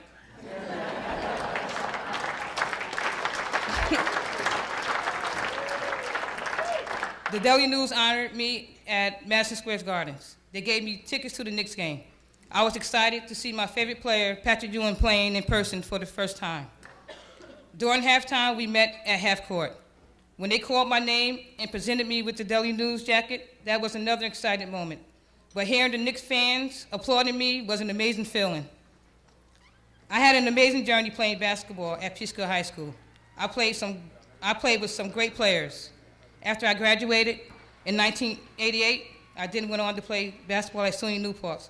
I achieved school records that still stand today.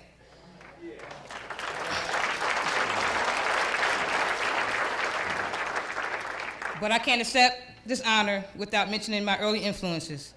My brothers, Malcolm, Randy, and my cousin Cleon used to wake me up early every Saturday mornings to play basketball with them. We would play girls against the boys. One game would turn into 4 games. They couldn't stand losing to a bunch of girls, especially my brother Malcolm. My brothers were very competitive athletes. And I must say, they were good, but I was better.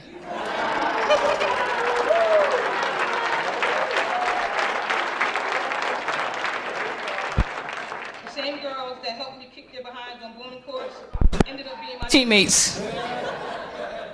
My brothers used to say to me all the time, Jay, you are just a girl. I want to say to them today, look what girls can do.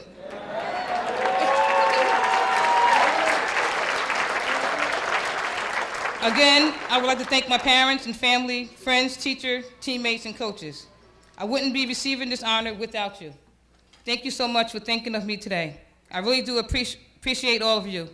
And Coach Pappas, I thank you for believing in me and putting me in an uncomfortable situation and letting me rise to the occasion. Thank you.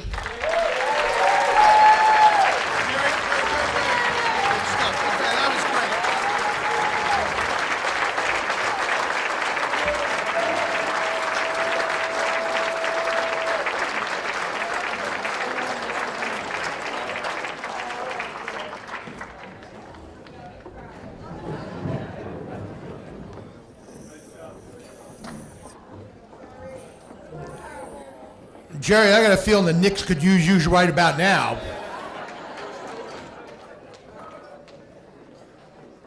Jerry Reeves, folks.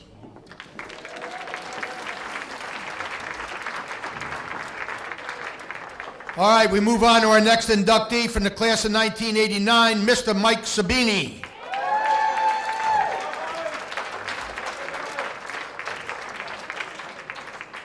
The following story was in the Journal News in 1989. Quote, Mike Sabini is a three-sport standout at Peekskill without donning a Red Devils uniform. Sabini is Peekskill statistician extraordinaire for football, basketball, and baseball. He even goes so far as to log the stats on his computer. This is 1989. Not a lot of computers around it. Sabini may not have a varsity jersey, but he was awarded a red and black Peekskill varsity jersey with the letters SK for scorekeeper inscribed on his sleeve. That was how much the athletes at Peekskill respected what Mike Sabini was doing.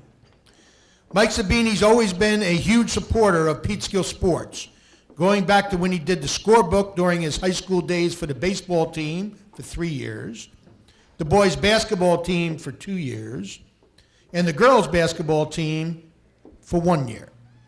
Mike also wrote about Peekskill sports teams for the school newspaper, the Mercury. You still have a school newspaper? Huh? Does anybody know? They do. All right. Is it a politically correct newspaper or?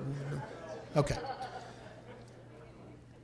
Anyhow, Mike wrote the sports for the Mercury for all 4 years, and as an intern, he also operated for the Peekskill Herald for 3 years. His experience at Peekskill gave him the foundation to be a student manager for the men's basketball team at St. John's University, where he graduated from in 1994 with a degree in athletic administration. For 3 of his 4 years as a student manager at St. John's, he worked under Coach Lou Carnesecca, who was a member of the Naismith Memorial Basketball Hall of Fame. After college, he wrote on a freelance basis for the Peekskill Herald, where among other things he covered the Peekskill High boys basketball state championship squads of Class C in 94-95 and the Class B state champs the season after. That was a magical period of time for PHS, and Mike was there to chronicle all of it for those who were not fortunate enough to be in Glens Falls and watch those games. Mike has been a public address announcer for Peekskill's football, boys basketball, and girls basketball teams for the last 16 years, and the baseball teams for the last 11 years. And he's announced PHS football and boys and girls basketball games for the Peekskill Education Channel on cable TV for the last decade. Mike had the good fortune to be up front and close to the action as PHS teams won the Class A Boys Basketball State Championship in 2005, 2006, and 2007, and the school's first Class A Girls State Championship in 2011. As well as the others who are part of our Athletic Hall of Fame, Mike is extremely happy to join past inductee Larry Cook into the PHS Athletic Hall of Fame, because he was the guy who presented Larry Cook back in 2011. Mike currently resides in Peekskill. He has freelanced for the Yorktown News since 2012, covering the Yorktown High School sports, which is ranked, by the way, as the #5 sports program in New York State by niche.com. And that whole situation out in Yorktown is led by athletic director Theo Nardone, who is a graduate of Peekskill High School. Ladies and gentlemen, please help me welcome into the Peekskill High School Athletic Hall of Fame, one of the truly great guys who cares for all and everything that is Peekskill High School, Mike Sabini. Michael.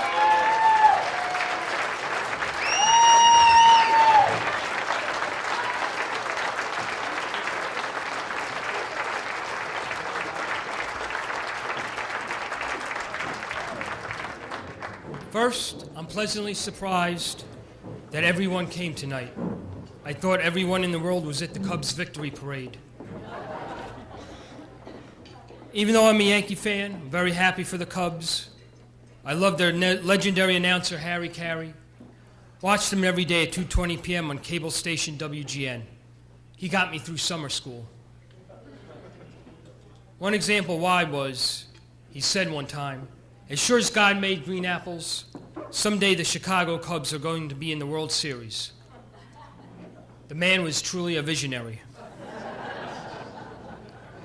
I've been very fortunate to attend the previous 6 Hall of Fame dinners under another visionary, Athletic Director Lou Panzanaro, and the Hall of Fame Committee, which resurrected the Hall of Fame, and forever grateful as an alumnus for their efforts. I even had the fortune in one of them to present the greatest wrestling coach in Section 1 history, Larry Cook, for induction.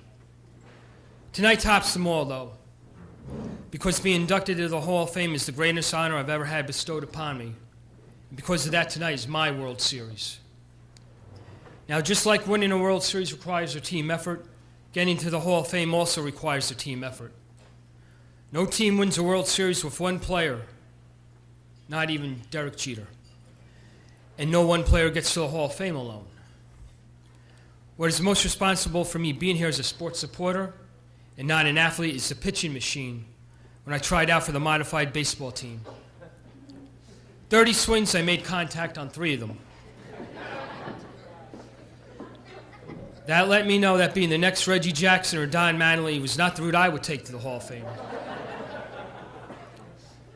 Seriously, there's so many people that helped put me in this position, and I thank them from the bottom of my heart. However, I will apologize right now to those that I don't mention. That's because I will leave the majority of those people that helped me get into the Hall of Fame out of the speech.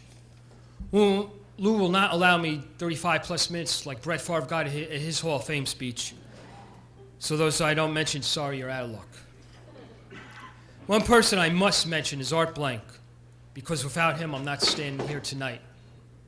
Art was the athletic director during the 2000-2001 school year, and during the summer leading up to that year, I did a story on him for the Peekskill Herald, which was founded and run by the 2 best people to ever run a newspaper, Regina Clarkin and Kathy Daly. To me, they are Hall of Famers in the newspaper industry. No doubt about it, I'm very grateful for the opportunities they gave me, because without them, I wouldn't be writing for the Yorktown News. As for my story with Art, during the course of it, he tells me he wants to put me in the story that he needs a public address announcer. He said I will even pay them. I thought to myself for a second, then I told him I know someone. Matter of fact, I've known them my whole life.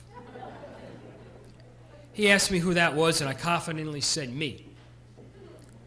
Suffice to say, it's been a great experience announcing Peekskill games, and I thank Art for taking a chance on me. During these years of being the public address announcer, I've had people come to me and call me the voice of Peekskill sports. As much as I appreciate that, our DJ, the legend Pete Peterson, is as much a voice of Peekskill sports as I am, maybe even more so. It's just simply not a Peekskill game without Pete. He knows what music to play and what to say at the right time. More importantly, he's a flat-out people person who knows why people come to the gym or the field, and that is, of course, to watch the kids play. He told me when I first started announcing that if you just remember that the kids are the stars, you will be fine. That is something that I have always remembered, and it's been advice that has helped me immensely, in both my announcing and writing. What makes me especially proud to be up here tonight is the class I graduated from, the #1 class in the world, the PHS class of 1989. To this day, we still meet. Not a 10-year reunion, not a 5-year reunion, but meet every year. That I have to credit my man Mike Vigiano, the best reunion organizer there is. I'm proud to say I'll be joining 2 people in the Hall of Fame from my graduating class, NFL Pro Bowler Trey Johnson, and all-section girls soccer standout Dana Bennett. There aren't 2 finer people.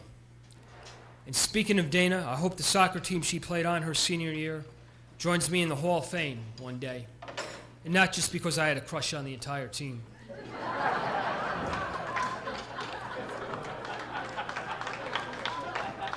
How many players were on that team? 14. That team I wrote about for both the Herald and the school paper, Mercury, which was run by an incredible advisor in person, Judy Kaplan, who I was fortunate enough to write 4 years for. They finished the season with a 13-1-3 record and won the League 3 title under the best soccer coach there was, Tom Carroll. Simply put, it was the greatest girls soccer team in Peekskill history. Well, as I said, I can't mention everyone. One person I can't leave out in acknowledging is, God rest his soul, our team manager, Porky Mail, who I miss working with to this day. When it comes to people who are in our Hall of Fame, he simply has no peer. I usually get to the games earlier than most, but no one, I mean no one, got to a game earlier. Not to mention no one ever woke up earlier than Porky. Every time I always thought I was the first one there, he always beat me to the game, always. I think it's no accident on the night I'm inducted, Porky's son, PJ, and his football teammates are being honored tonight, one of them being my good friend, Rich Swan. Congratulations, you all deserve it. Congratulations to tonight's inductees, Jerry Reeves. I did the scorebook for her 1986-87 girls basketball team that went 18-4, even though it only had 7 players on it. That team had as much heart and soul as any team I've ever watched, high school, college, or pro. I congratulate all the other people being inducted tonight as well. It is an honor to go in the Hall of Fame with you. I appreciate everyone for coming tonight, especially the best guidance counselor there was, Frank Colbini. Thank you for coming, Frank.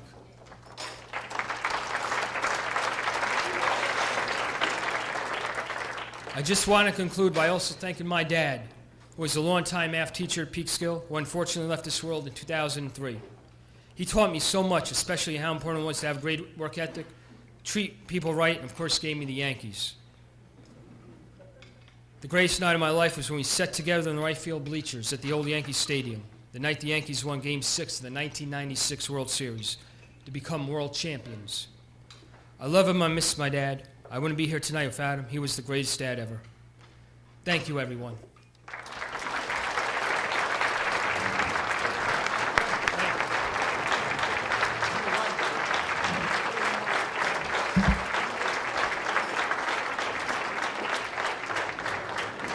Mike Sabini, everyone.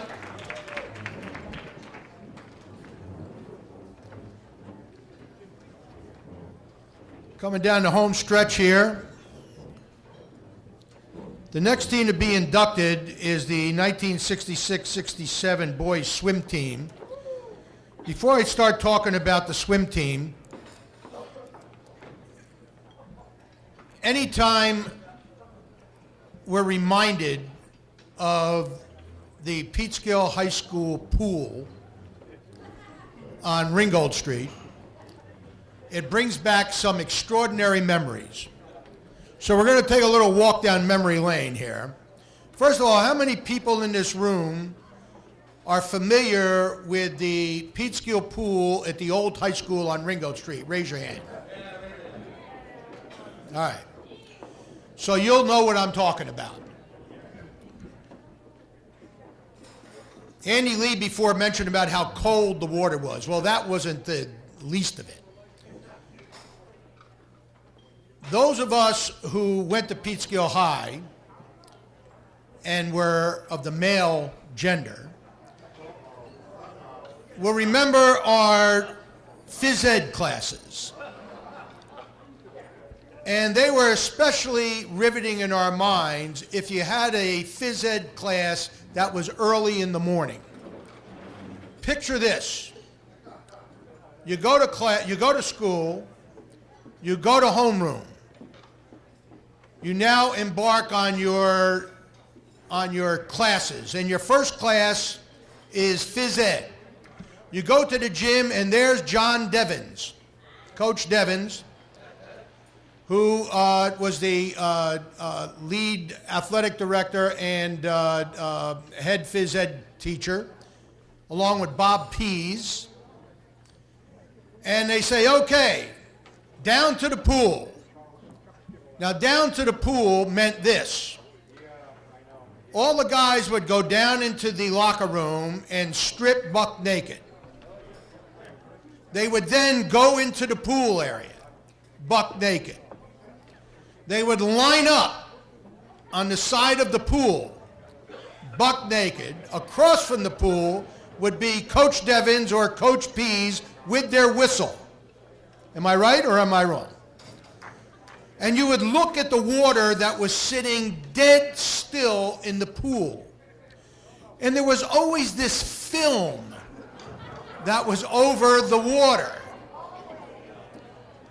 And you knew what was going to have to happen, and that was when the whistle blew, you had to jump into the pool through this film, having no idea if it would repel you or whether you would actually penetrate it and go into the pool. And as Andy said before, the water would be ice cold. That was the remembrance of the Peekskill High pool that I have, and I think everybody else now that I had you recall it. And then there was always the meets that would take place at Peekskill High. And the team that's being honored tonight will, I'm sure, have fond memories of this. The place was tiny. The pool was like a puddle, basically. And we would have these meets. And the best part about it was when it came time for the diving. And why it was important that Peekskill always had an edge in the diving was because of this. At the very end of the diving board, there was this girder that went across the ceiling that was about that far above the diving board. Am I right? And the guys would come in from like Rye and Harsh Greeley and all these rich-ass schools, and they'd come into Peekskill, and they'd go to this pool, and they'd look at what they were going to be swimming in. No wonder you guys won so much. Anyhow, that's our remembrance of the Peekskill High pool. The 1966-67 Peekskill High swim team was comprised of 19 great swimmers and a dedicated support team consisting of a team manager and 2 statisticians. This exceptional team truly became a team of record breakers throughout a 10-meet season. Sectional preliminaries and sectional finals, the Red Devil swimmers broke 8 Peekskill High individual records, tied 1 12-year-old individual record, and broke 2 team records. The 66-67 team was the first for Coach Lynn Gordon. In Coach Gordon's debut meet, Peekskill crushed Nyack, and in doing so, Jack Cothran broke the 100-yard backstroke record, shattering the previous record set by Tom Finnegan in 1959 by over 3 full seconds. And by the way, in swimming, 3 seconds is a long time. That was the very first meet of the season, and it set the team up for what would be a fantastic season, wherein the team achieved a 7-3 record just in their dual meets. In the following meets, Jackie Cothran again broke his 100-yard backstroke record. Peter Schmidt tied the 200-yard freestyle record. Eddie Schmidt broke the 160-yard individual medley record in what is arguably the most difficult of all swimming events. Jackie Cothran also set a new 100-yard butterfly record. And the 160-yard medley relay team of Cothran, Charlie Bootsy Hayes, Fran McIntyre, and Billy Pugh set a new record, beating the previous record by 2 full seconds. For the year, Eddie Schmidt led the team with 92 points. 92 points. Captain Jack Cothran finished with 71 points, which was a career high for him.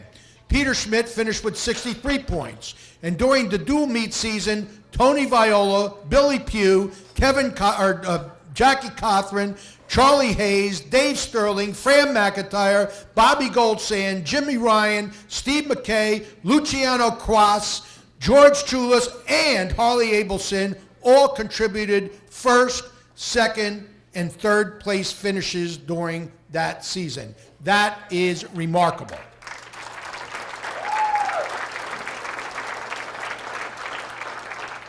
4 Peekskill swimmers from that team qualified for the Section 1 championships, and during an outstanding performance at the sectional preliminaries, Jackie Cothran again broke his 100-yard backstroke record. Then Jack and Peter Schmidt and Billy Pugh and Eddie Schmidt, my God, it's like a broken record, they eclipsed the 400-yard freestyle relay record. They beat the record by 8.5 seconds. Peter Schmidt set a new record in 100-yard freestyle. Eddie Schmidt broke the 400-yard freestyle record, bettering his own previous record by 4.3 seconds. You must have been juiced up big time. Thank God they didn't have any drug tests back then.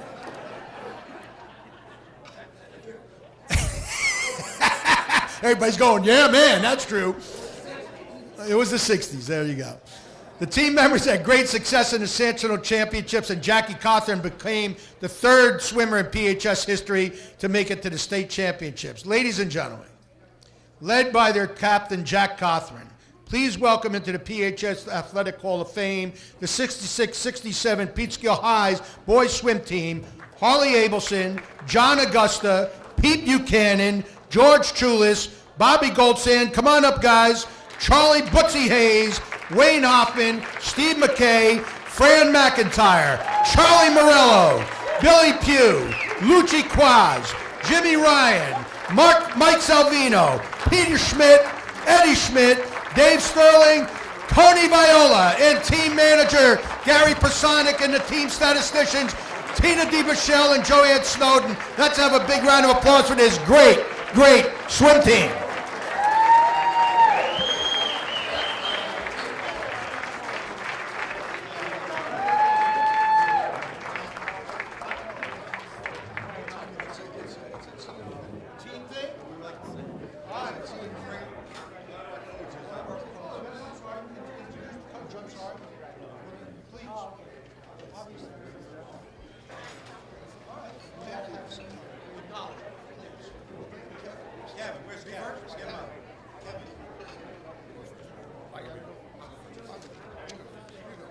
Good evening, everybody. Thanks very much to all the organizers. I'll try to take a couple seconds. I was kind of disturbed by Vinny Vesta's description of gym class for us guys. I do kind of recall that, and as horrifying as that image was in my mind, I took a couple moments to look at the pictures out front, and I saw this swimming team in their bathing suits. And I thought to myself, I wonder what we'd all look like in those Speedos right now. I don't know if they make them that large anymore, but again, I joined this swimming team in 66, 67. I spent a couple years wrestling for Larry Cook in 1964 to 1967, 2 of the most formative years of my life. But I got the opportunity to swim with the team. The only time I had seen the team before that was when I was in the hot shower with a plastic sweatsuit trying to make weight to wrestle 103 when I was a 10th grader. So we've been there. I was at the same Thanksgiving dinner with 2 pieces of celery and a carrot and an ice cube. But I met these guys that were swimmers, and they were really kind of different people to me than the wrestlers I've been accustomed to. These are the kind of people that apparently got a lot of satisfaction out of swimming back and forth in highly chlorinated water without goggles on, which I think might have led to some brain chlorination. But there was a great group of individuals, as Vinny was saying. We had a group of really strong individual swimmers. My brother Jack, Peter Schmidt, Eddie Schmidt. But we also had a lot of other swimmers that were willing to do whatever it took to win. It's a kind of a strange combination of swimming. It's an individual sport that is kind of put into a team framework. And I remember Coach Gordon coming to us and saying to us things like, Kevin, today you have to swim in the 100-yard breaststroke and then the 160 individual medley. The next meet, I'd be swimming the 200 or the 100-yard butterfly. So everybody up on this stage did what they needed to do to make this a successful team. And one of the things that strikes me, I just want to end with it really quickly as I'm sitting in the stands, I'm struck by the role of families in what goes on here in Peekskill athletics. My personal family, the Cothran family, put a lot of athletes through the schools. There were Calabrese athletes for forever, the DeChristopher's, there were Seawalks, there were Smythes, there were brick houses. It was a large city made up of large families that together made a huge family. And that's the thing that always strikes me the most about being here. We spend a lot of time thanking our teammates, thanking our coaches, but I think it's also important to spend some time. I'd like to thank my mom, who had warmed up food in the oven for me at 6:30, 7 o'clock, because dinner time on Fremont Street was 5, and I wasn't going to make it until after practice. And there was not a day that went by that my mom didn't have something for me in the oven, staying warm, and it happened for Jack, and I know it happened for all these people. So when we thank our coaches and we thank our teammates and we thank our classmates, I think it's also important to remember to thank the families in this town, this city of Peekskill. I moved out of town in '68 to go to college and become a hippie, but I'll always be the Peekskill kid from Fremont Street, and I thank my teammates and I thank everybody in this community for that experience. I always know, as Andy Lee said, I always know where home is for me. And I thank you all for that.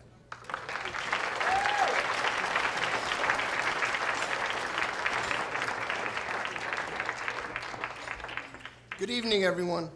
I would be totally remiss if I didn't thank our AD, Lou Panzanero, for this. Mr. Brophy, thank you. Superintendent David Fine for his support of everything, and the committee and the school board. Thank you so much. Mayor Vesey seems to have stole some of our thunder with his very vivid description of our gym classes. The swim team did not partake in that. Coach Palmietto, Coach Gordon, Coach Parmalee, who was our senior year, allowed us to wear suits. Yes. I will tell you this, that probably 3 years ago, I was in a locker room at Club Fit. I had just finished a very long swim workout. I swim masters swimming, as does Jack Cothran. And I was standing dripping wet at the locker, fooling with my combination, and a voice behind me said, "I want my lock back." I'm like, what the hell? Turned around, it's Pete Lunati. I haven't seen Pete Lunati since '68, probably. And after a little bit of a conversation, I said, listen, I see Bill Pugh constantly, and Billy and I, at the Quiet Man and with Brof and some of the others, have a question. Why the hell did you make us swim naked? And you picture a men's locker room with a lot of guys, and everybody just stopped what they were doing to look. And poor Pete Lunati goes, "It wasn't me, Steve. It was Devins. John Devins did that." So, Mayor, I think that's where it came from. I don't know. We had a lot of really fast guys on our team that we chased constantly, as Kevin said. But in order to win, it was points. Even though you could win your 2 events and place first, you could lose the meet. It was all about points. And these guys on the stage, and the ones that aren't here tonight, and I guess there's only one of us who's now departed, contributed to it. Bobby Golsand, Harley Abelson, Fran McIntyre, great divers, great divers. And the mayor's right. People would come into our pool, and they would look at the board and look at the ceiling, and there was a pad on that ceiling so that you wouldn't hit the steel beam. And it was absolutely terrifying for other schools. I don't know what they thought. You have to understand also that back in the day, we didn't have goggles. I don't know if they were even invented yet. I don't remember ever swimming a team that had goggles. And we all had these little tiny suits.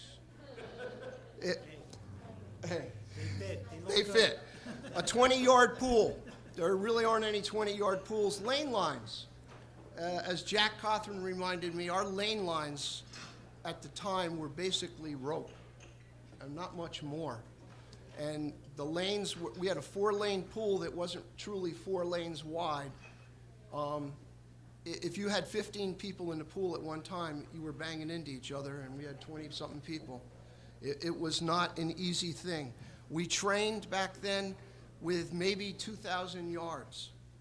When I took over swimming and coaching at Peekskill, my warm-up sometimes initially was 1,000 yards. Things changed and evolved. A number of our team members went on to have great success, and I want to point out, Vinny kept talking about Jack. Jack had great success at Cortland State. Jack's had even greater success, and nobody's talked about it, and he won't talk about it, in masters swimming at the national level. He's done phenomenal for an old guy. He's done really well.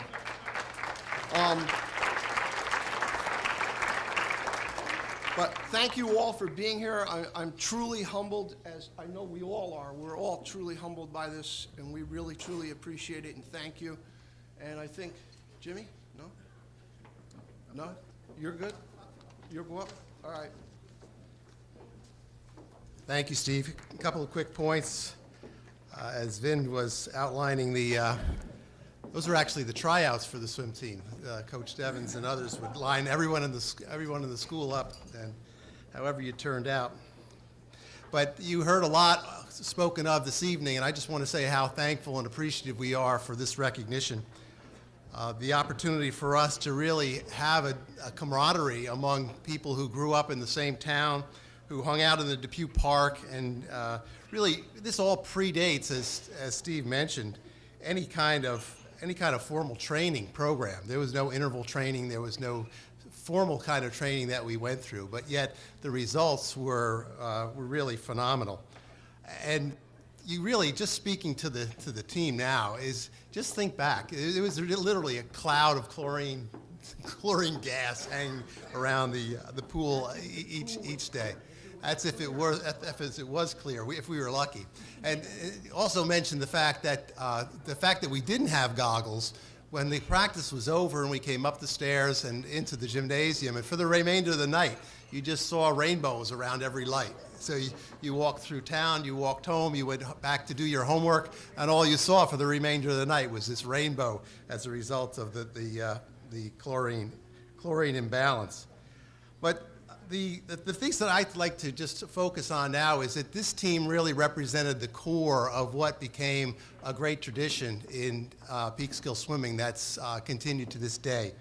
A person that was not directly related to the team, but I would like to recognize, who had such a premier part of competitive swimming in Peekskill, Rich Bennett. Rich, good evening. I want to cite that.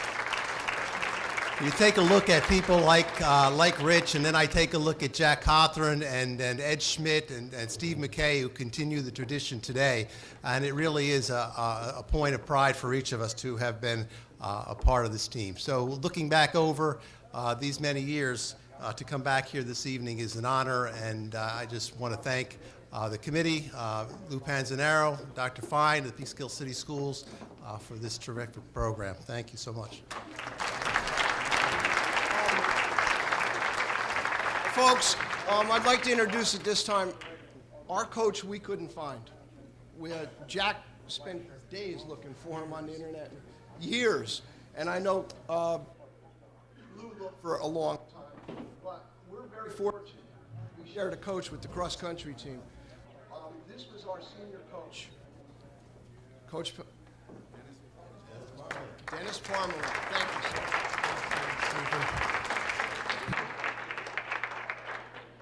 It's been a long evening, but it's been absolutely priceless. You can just feel it, that we are in the presence of greatness. From women's basketball to coaches that care, to kids that care, to kids that help each other. And there probably aren't very many stories left that I could tell that have not been touched upon. But I'm going to try to give you one or two. My family will fall asleep. My wife, Ruth Ellen, she's heard them I don't know how many times. She lived them. She was here with me in Peekskill. We got married. I came to town in 1967. was the year I graduated. I heard the word Naismith Hall of Fame. I was a graduate of Springfield College in 1967. And the charge for us was to go out into the community, build leaders, people that would stand on your shoulders and take the game farther than you had taken them. And I see that tonight. And I see that spirit here. And I can see it in the coaches, the football team, the camaraderie. And everybody keeps talking about one common denominator, this selfless team attitude. And to a man, I have heard that tonight over and over. Harley Abelson, outstanding diver. We will miss him. He was the epitome of heart. The diving situation in Peekskill was just what you heard. There were teams that would not even dive us. They would forfeit the points rather than put their kids at risk. Ruth Ellen, my wife, will tell you, I used to go around school with a yardstick, try to measure the kids. Who is the smallest kid I can find? Because he's going to be my diver. And Harley was bow-legged. He was even better because he was bow-legged, even lower. And most of us who were swim coaches were reasonable coaches with swimming, but we weren't divers. And that was our Achilles heel. We were not able to coach them. And I was honest with Harley. I said, Harley, I don't know how to help you. He said, that's okay, we'll help ourselves. We'll work with other teams, other kids that we know, and they'll coach themselves. And I'm going to tell you something. 1 or 2 points makes a difference in a meet. And there were more times than not that Harley bailed us out, got the momentum going our way, got a few points for us, and he did the job. And that's the spirit which Harley brought to the team. He had a can-do attitude, and it wasn't like, okay, you care more about the swimmers than the divers. He understood my limitations, and he accepted that, and he still went on to be a great diver and go on in, from what I am told, actually coached kids diving in Florida. So state champion. So this is what I'm talking about, where you help kids, and you never know where your influence ends. That's the great part of this business. Tony Viola, not here tonight? Playing golf. I was told I would never get the golf coaching job. That was John Devin's job. But I finally got that my last year there. The year that I left, just wrap it up with this little story, because it was typical of the team, typical of how a team works together. We were swimming Lakeland, and it was getting close, and I was trying to figure out how we could win. There is strategy involved in swimming. A lot of people don't understand it. Very similar parallels with cross country. It's an individual sport, but you've got to put them all together, and then you get your team results. And I said, guys, I don't know what we're going to do. I'm going to come up a couple points short. Anybody have any ideas? I tossed it out to the team. Richard Pierce said, Coach, what if we try this? What if we take Barney out of the 400? It was a distance event. Because I don't think he's going to score points anyways there. What if we save him and put him in the relay? It'll give us about a 2-second advantage that we would lose if we don't do that. That might make a difference. So I looked at the kids. I said, what do you think?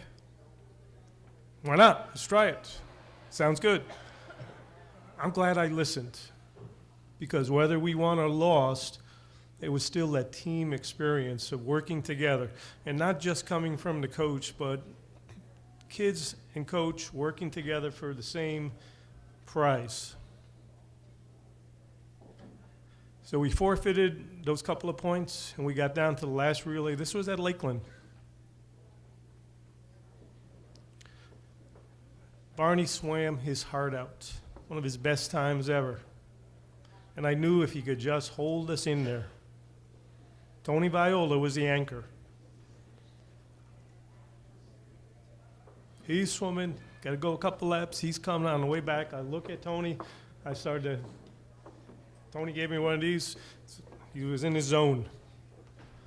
And I knew if we could just stay close, Tony would put in a good show. Guess what? Tony hit the water flying, nailed his start. He caught that kid by the end of the first lap and blew him away in the second lap. We won the meet with the strategy and the heart of these kids. That's something I tell everybody I meet. My kids have heard this story I don't know how many times. Remember the time Tony Viola did this? But it was a team effort. It's probably his best time ever. Timmy, you were there, right? Timmy was there. Timmy was the manager. Richard, I can't remember his name. Who was the kid that he had the stopwatch and was always taking the time with us? I can't remember his name. He never got the split. He was jumping up and down and so happy he forgot to stop to watch. And this was probably the best race Tony ever swam. So the moral of this story is simple. Work together as a team. Whether you win or lose, you're going to do it as a team, and you're going to be proud of what you can accomplish together. I was the beneficiary of this team. The 3 years after that, I coached these kids. Jimmy Ryan came up after Eddie Schmidt. Where's Eddie? Eddie Schmidt, great distance swimmer. He would not be where he was if he wasn't always chasing Eddie, trying to catch up to him. And in his own right became a fabulous swimmer. So I want to thank you on behalf of Coach Lynn Gordon, who is not here tonight. He obviously did an outstanding job with these kids. I was proud to be a part of these teams. And after all these years, this brings back so many memories, and I'm so grateful that my first 3 years in teaching and coaching was right here in this community at Peekskill High School. I thank you all.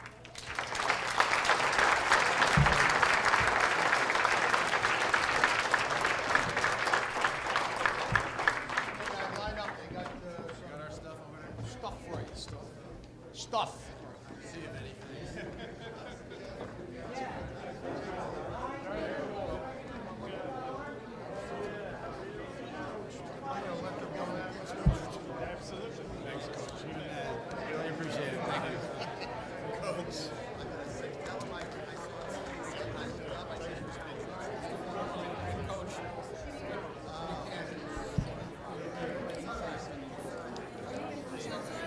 All right, we have the last induction coming up. I want to remind everyone that as soon as that is done, we have the 50-50 drawing, and you got to be in it to win it. And be here to collect, Jeannie Barano. How about Jeannie Barano and Vinnie Barano became grandparents of twins just 5 days ago, right?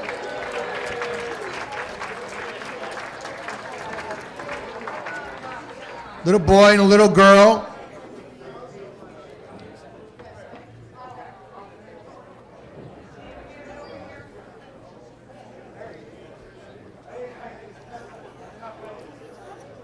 All right? Shh. Okay, give me your attention just a few more minutes and we'll be all done. Let's give a little love to the 1969-1970 cross-country team being inducted into the Hall of Fame.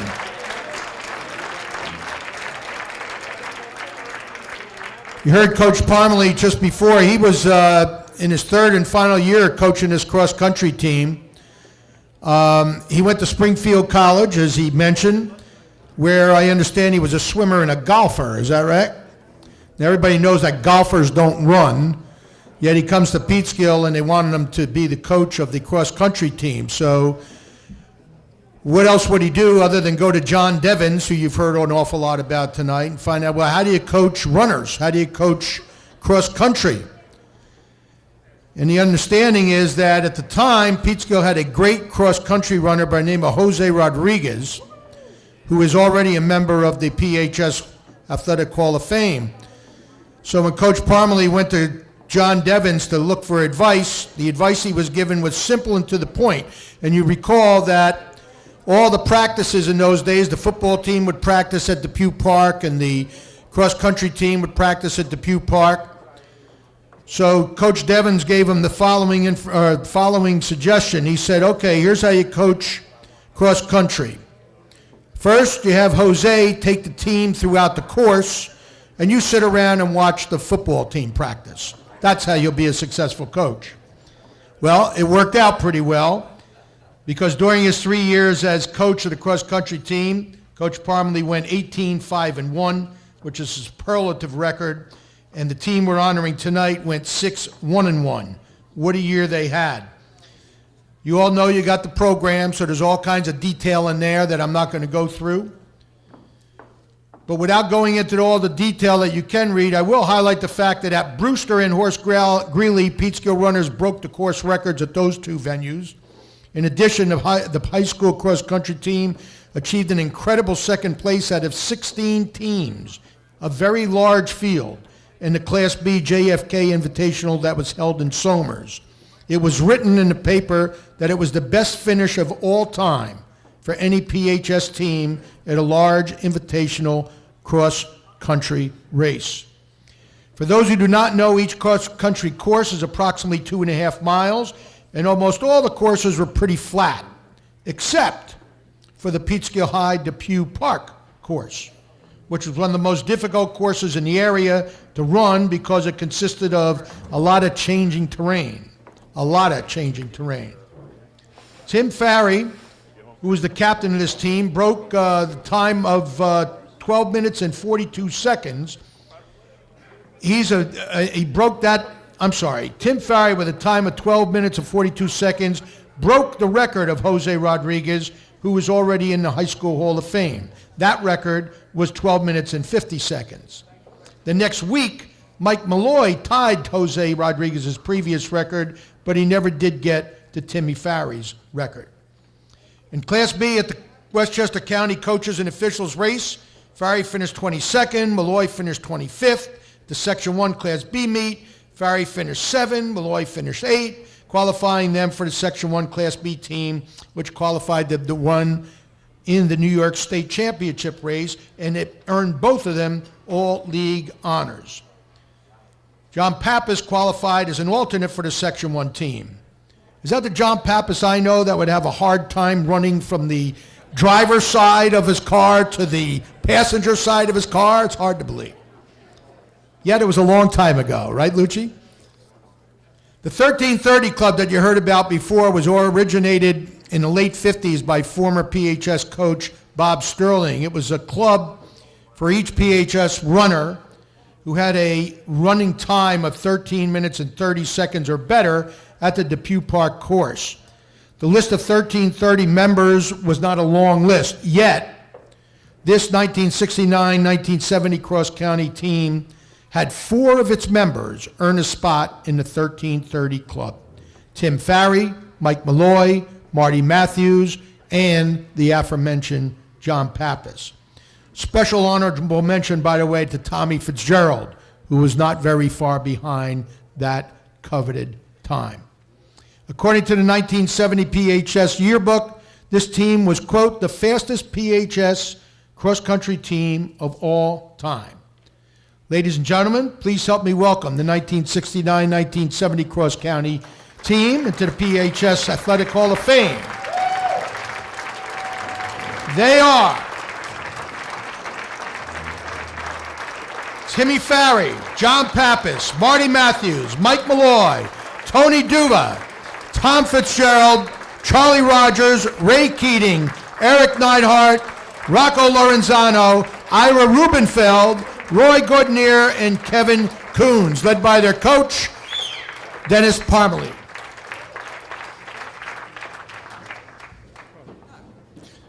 Now, we expect a huge round of applause when we're done, because you'll all get to go home, take your shoes off, and relax for a few minutes. We will make this brief, but to the point.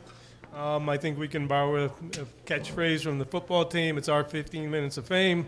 We'll try to keep it till about 5 or 6. Mr. Ferry, you have been my right arm man forever. I love the swimming speech. Thank you. Did you write that for me? No. No. What is that?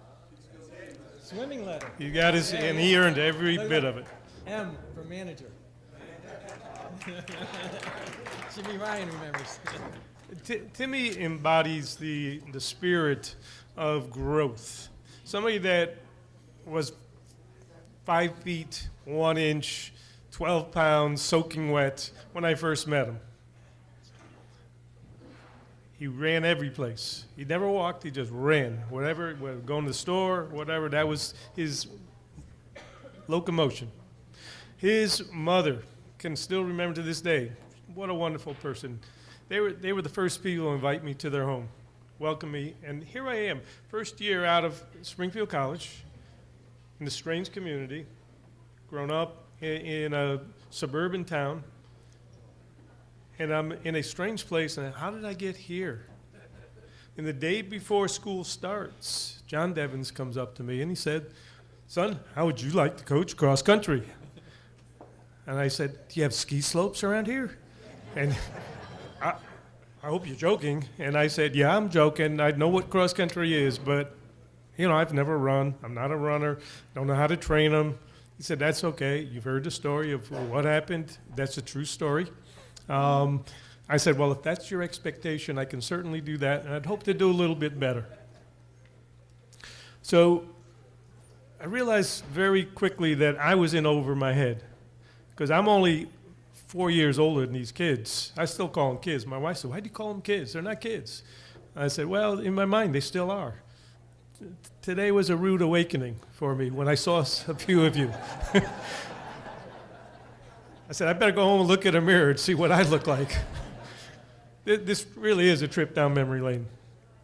And it was the age of Aquarius. The Vietnam War was going on. Miracle Mets, 1969. You guys are sports fans, you probably remember that. So it was a very difficult time. Watts riots. It was a very challenging time, and we didn't know just how challenging it was until hindsight. But it was a very special time for me, because this was my first job, and I said, all right, I'm not going to screw this up. I'm going to do it. I'm here to coach swimming, but I'll give them a hand. They need help, so I'm going to do it. I had the foresight to call my roommate from college, Dave Niles. He was a runner. He was a cross-country man. I said, Dave, I'm in trouble. I got to do something with these kids. They're going to, in 2 days, they're going to know I know nothing. They know more about this sport than I do. I said, all right, I'll come down this weekend. I'm going to give you a hand. And he did. And he taught me some very valuable tips about running. He taught me a lot about training styles. Do you remember Swedish jogging? As of yesterday, I didn't remember, when you reminded me, we'd have small groups of 4 or 5 guys take off. The guy in last would eventually take the lead, change, and it would change, and it would change. I had forgotten we'd done that, so thank you very much. Swedish jogging. The idea was try to bring along a kid with somebody that's a little bit faster than him. You couldn't put the bottom of the JV with the top of the varsity. Too big a differential. But you could get kids that were fairly close and try to help each other improve their times. He said, you're going to be seduced by that fast kid. The 1 or 2 kids are really good, because everybody wants to work with them. But he said, if you want to have a winning team, you're going to go down, you're going to work with the worst of the worst, the kids that are there just because they want a little exercise. And those are the kids you want to help, and everybody in between, if you want to have a winning team. Give me some practice ideas. So Swedish jogging came out. We were down at Blue Mountain. A football coach, man, that talked about the beauty of the season.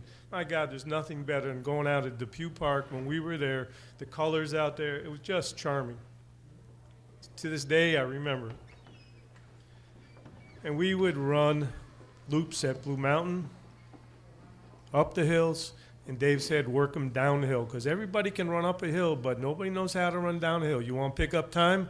Make your kids run down the hill. Don't let them hold back because they're afraid they're going to fall. So these were the kinds of insights that I had no idea about, but I took them to heart and I brought them to these kids, especially that Swedish jogging technique. Well, guess what? As we got going, we started to bring along more and more kids, and it became very important. Do you remember the time Ray LaPola put in the paper? And Ray was a good guy. Ray loved sports, and I got a hand to him. He did a lot for sports. But he had put something in the paper I was very disappointed in. Do you remember that? Sure. Tell us about it. Okay. We thought we had done a great job. We went out to Brewster, and we finished together, 4 guys. I'm the only one here of those 4 guys. They're still running. And we broke the course record, all 4 of us. And the next day in the paper, boy, it didn't come across that we had done such a great job. They came across together. He means together, side by side. Not one in a row. They were all side by side. And what did Ray think we were doing? We were embarrassing the opposition. I looked that one up. It's like, they weren't a great team. And of course, I have a different perspective on that day, which was, I found out who the course record holder was. Didn't really like the guy, and I decided I was going to break the course record. It wasn't kind of a team thing. I didn't want to tell anybody, and I took off. And about a mile and 3/4, I have Marty Matthews, John Pappas, and Mike Malloy easing by me because I'm dying. I've had it. And Mike Malloy gets about right there and he says, "Come on, Farry." I'm sorry Timmy's not here to hear that. Timmy took off. And so that was all that was said. We didn't talk about any other time, like let's finish together, let's do something special. We just ran hard the rest of the race, and we had no intentions to hurt anybody's feelings. Sorry. This comes back to what we're trying to teach. We're trying to teach teamwork. Bring the other guy along. All of the things I knew intuitively from working with the swimmers, I knew how to work with cross country in terms of the philosophy and what you're trying to do. It was important to me that all of these kids knew they were important, not just the Jose's and the Rodriguez. I was told these guys are great, and they were. These were leaders, but in turn, they were role models for all the rest of these kids, and each and every one of them, from Timmy to Marty Matthews to Mike Malloy. Mike Malloy, you guys that didn't know him, man, was he special. Everything that I learned about sports through my father. My father's a great athlete. Outstanding. I was a good athlete. He was an outstanding athlete. And his favorite line was, keep your mouth shut and let your bat do the talking. He was a great softball player. And he wanted me to be humble. He said, you got to pride in yourself, but be humble. Don't be cocky. If you're good, people will find out. And that's what we tried to instill in these kids. John Devins said to me, you're never going to beat Fox Lane. They're too good. Well, first year he was right. Second year, we beat them. Third year, coming around the last lap, and I looked at him, Dave Cotton was his name. I said, Coach, I don't know, I think you got it. And he looked at me with that big grin, and he said, nope. And intuitively, he had already added up the score. Boom. He said, it's a tie. Sure enough, when we added all up, tied. So that's not too bad. For a guy who didn't know anything about cross country, to take these kids, it's one of the proudest things that I can say that I have accomplished, to take these kids and beat Fox Lane and tie them, and this was something that I was told we would never accomplish. So to people like Jerry who understand there are no limitations, whether you're a woman or you're a man, I believe that in my heart of hearts. And that's what we need to do, is to go out there into the world and take our talents and our gifts and the things that we learned and then pass them on to the next generation. And I am proud to have been a part of the heritage that's incredibly rich here at Peekskill High School. And I thank you one and all for all of the members of our team, both here tonight and not here. Thank you so very much.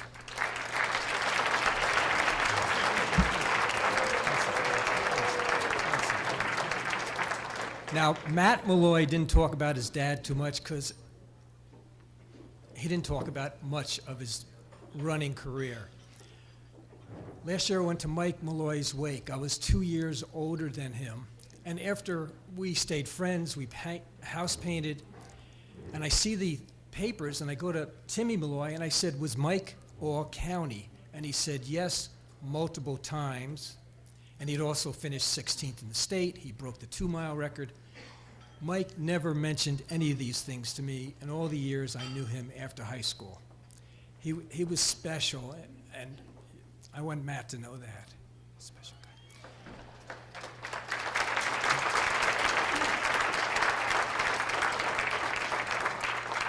Two, Professor Tim Malloy, who had to leave, said that Mike had prohibited him from nominating Mike for the Hall.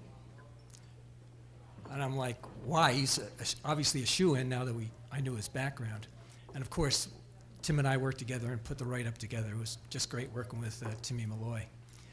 So, you know, you have this kid who's so talented, and I saw people on Facebook who said, I knew Mike Malloy for 40 years. I never knew he was an athlete. He never mentioned it. He's just special. Thank you, thank you. Two, Eric Nehart passed away in May. He was a good little JV runner.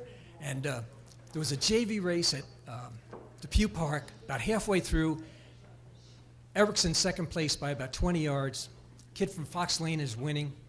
Takes off in the wrong direction, near the horseshoe pit. And Eric was home free. He could have just won the race. But what Eric did was he yelled at the kid from Fox Lane, "You're going the wrong way. Back, come back." Shows him the direction and spots him 20 yards. Eric finished second, but of course, you know, he won the sportsmanship award. We didn't have one, but I just made it up. But Louis, you and I didn't get to meet everybody in the committee. I'm sorry, but I just, you know what I think of you guys. Thank you so very much. This is incredible. Thank you very much.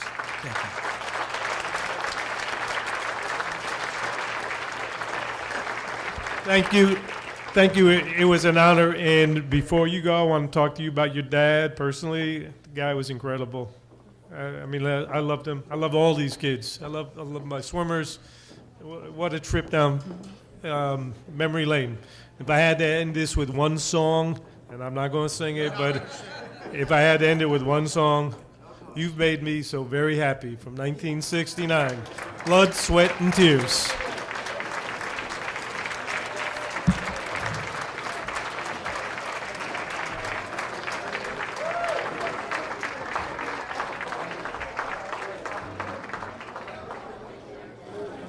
All right, we got the 50-50. I know it's been a long night.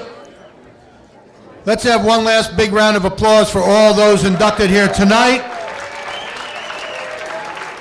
On behalf of this committee that worked so very hard to put together a wonderful evening, I thank you for being here.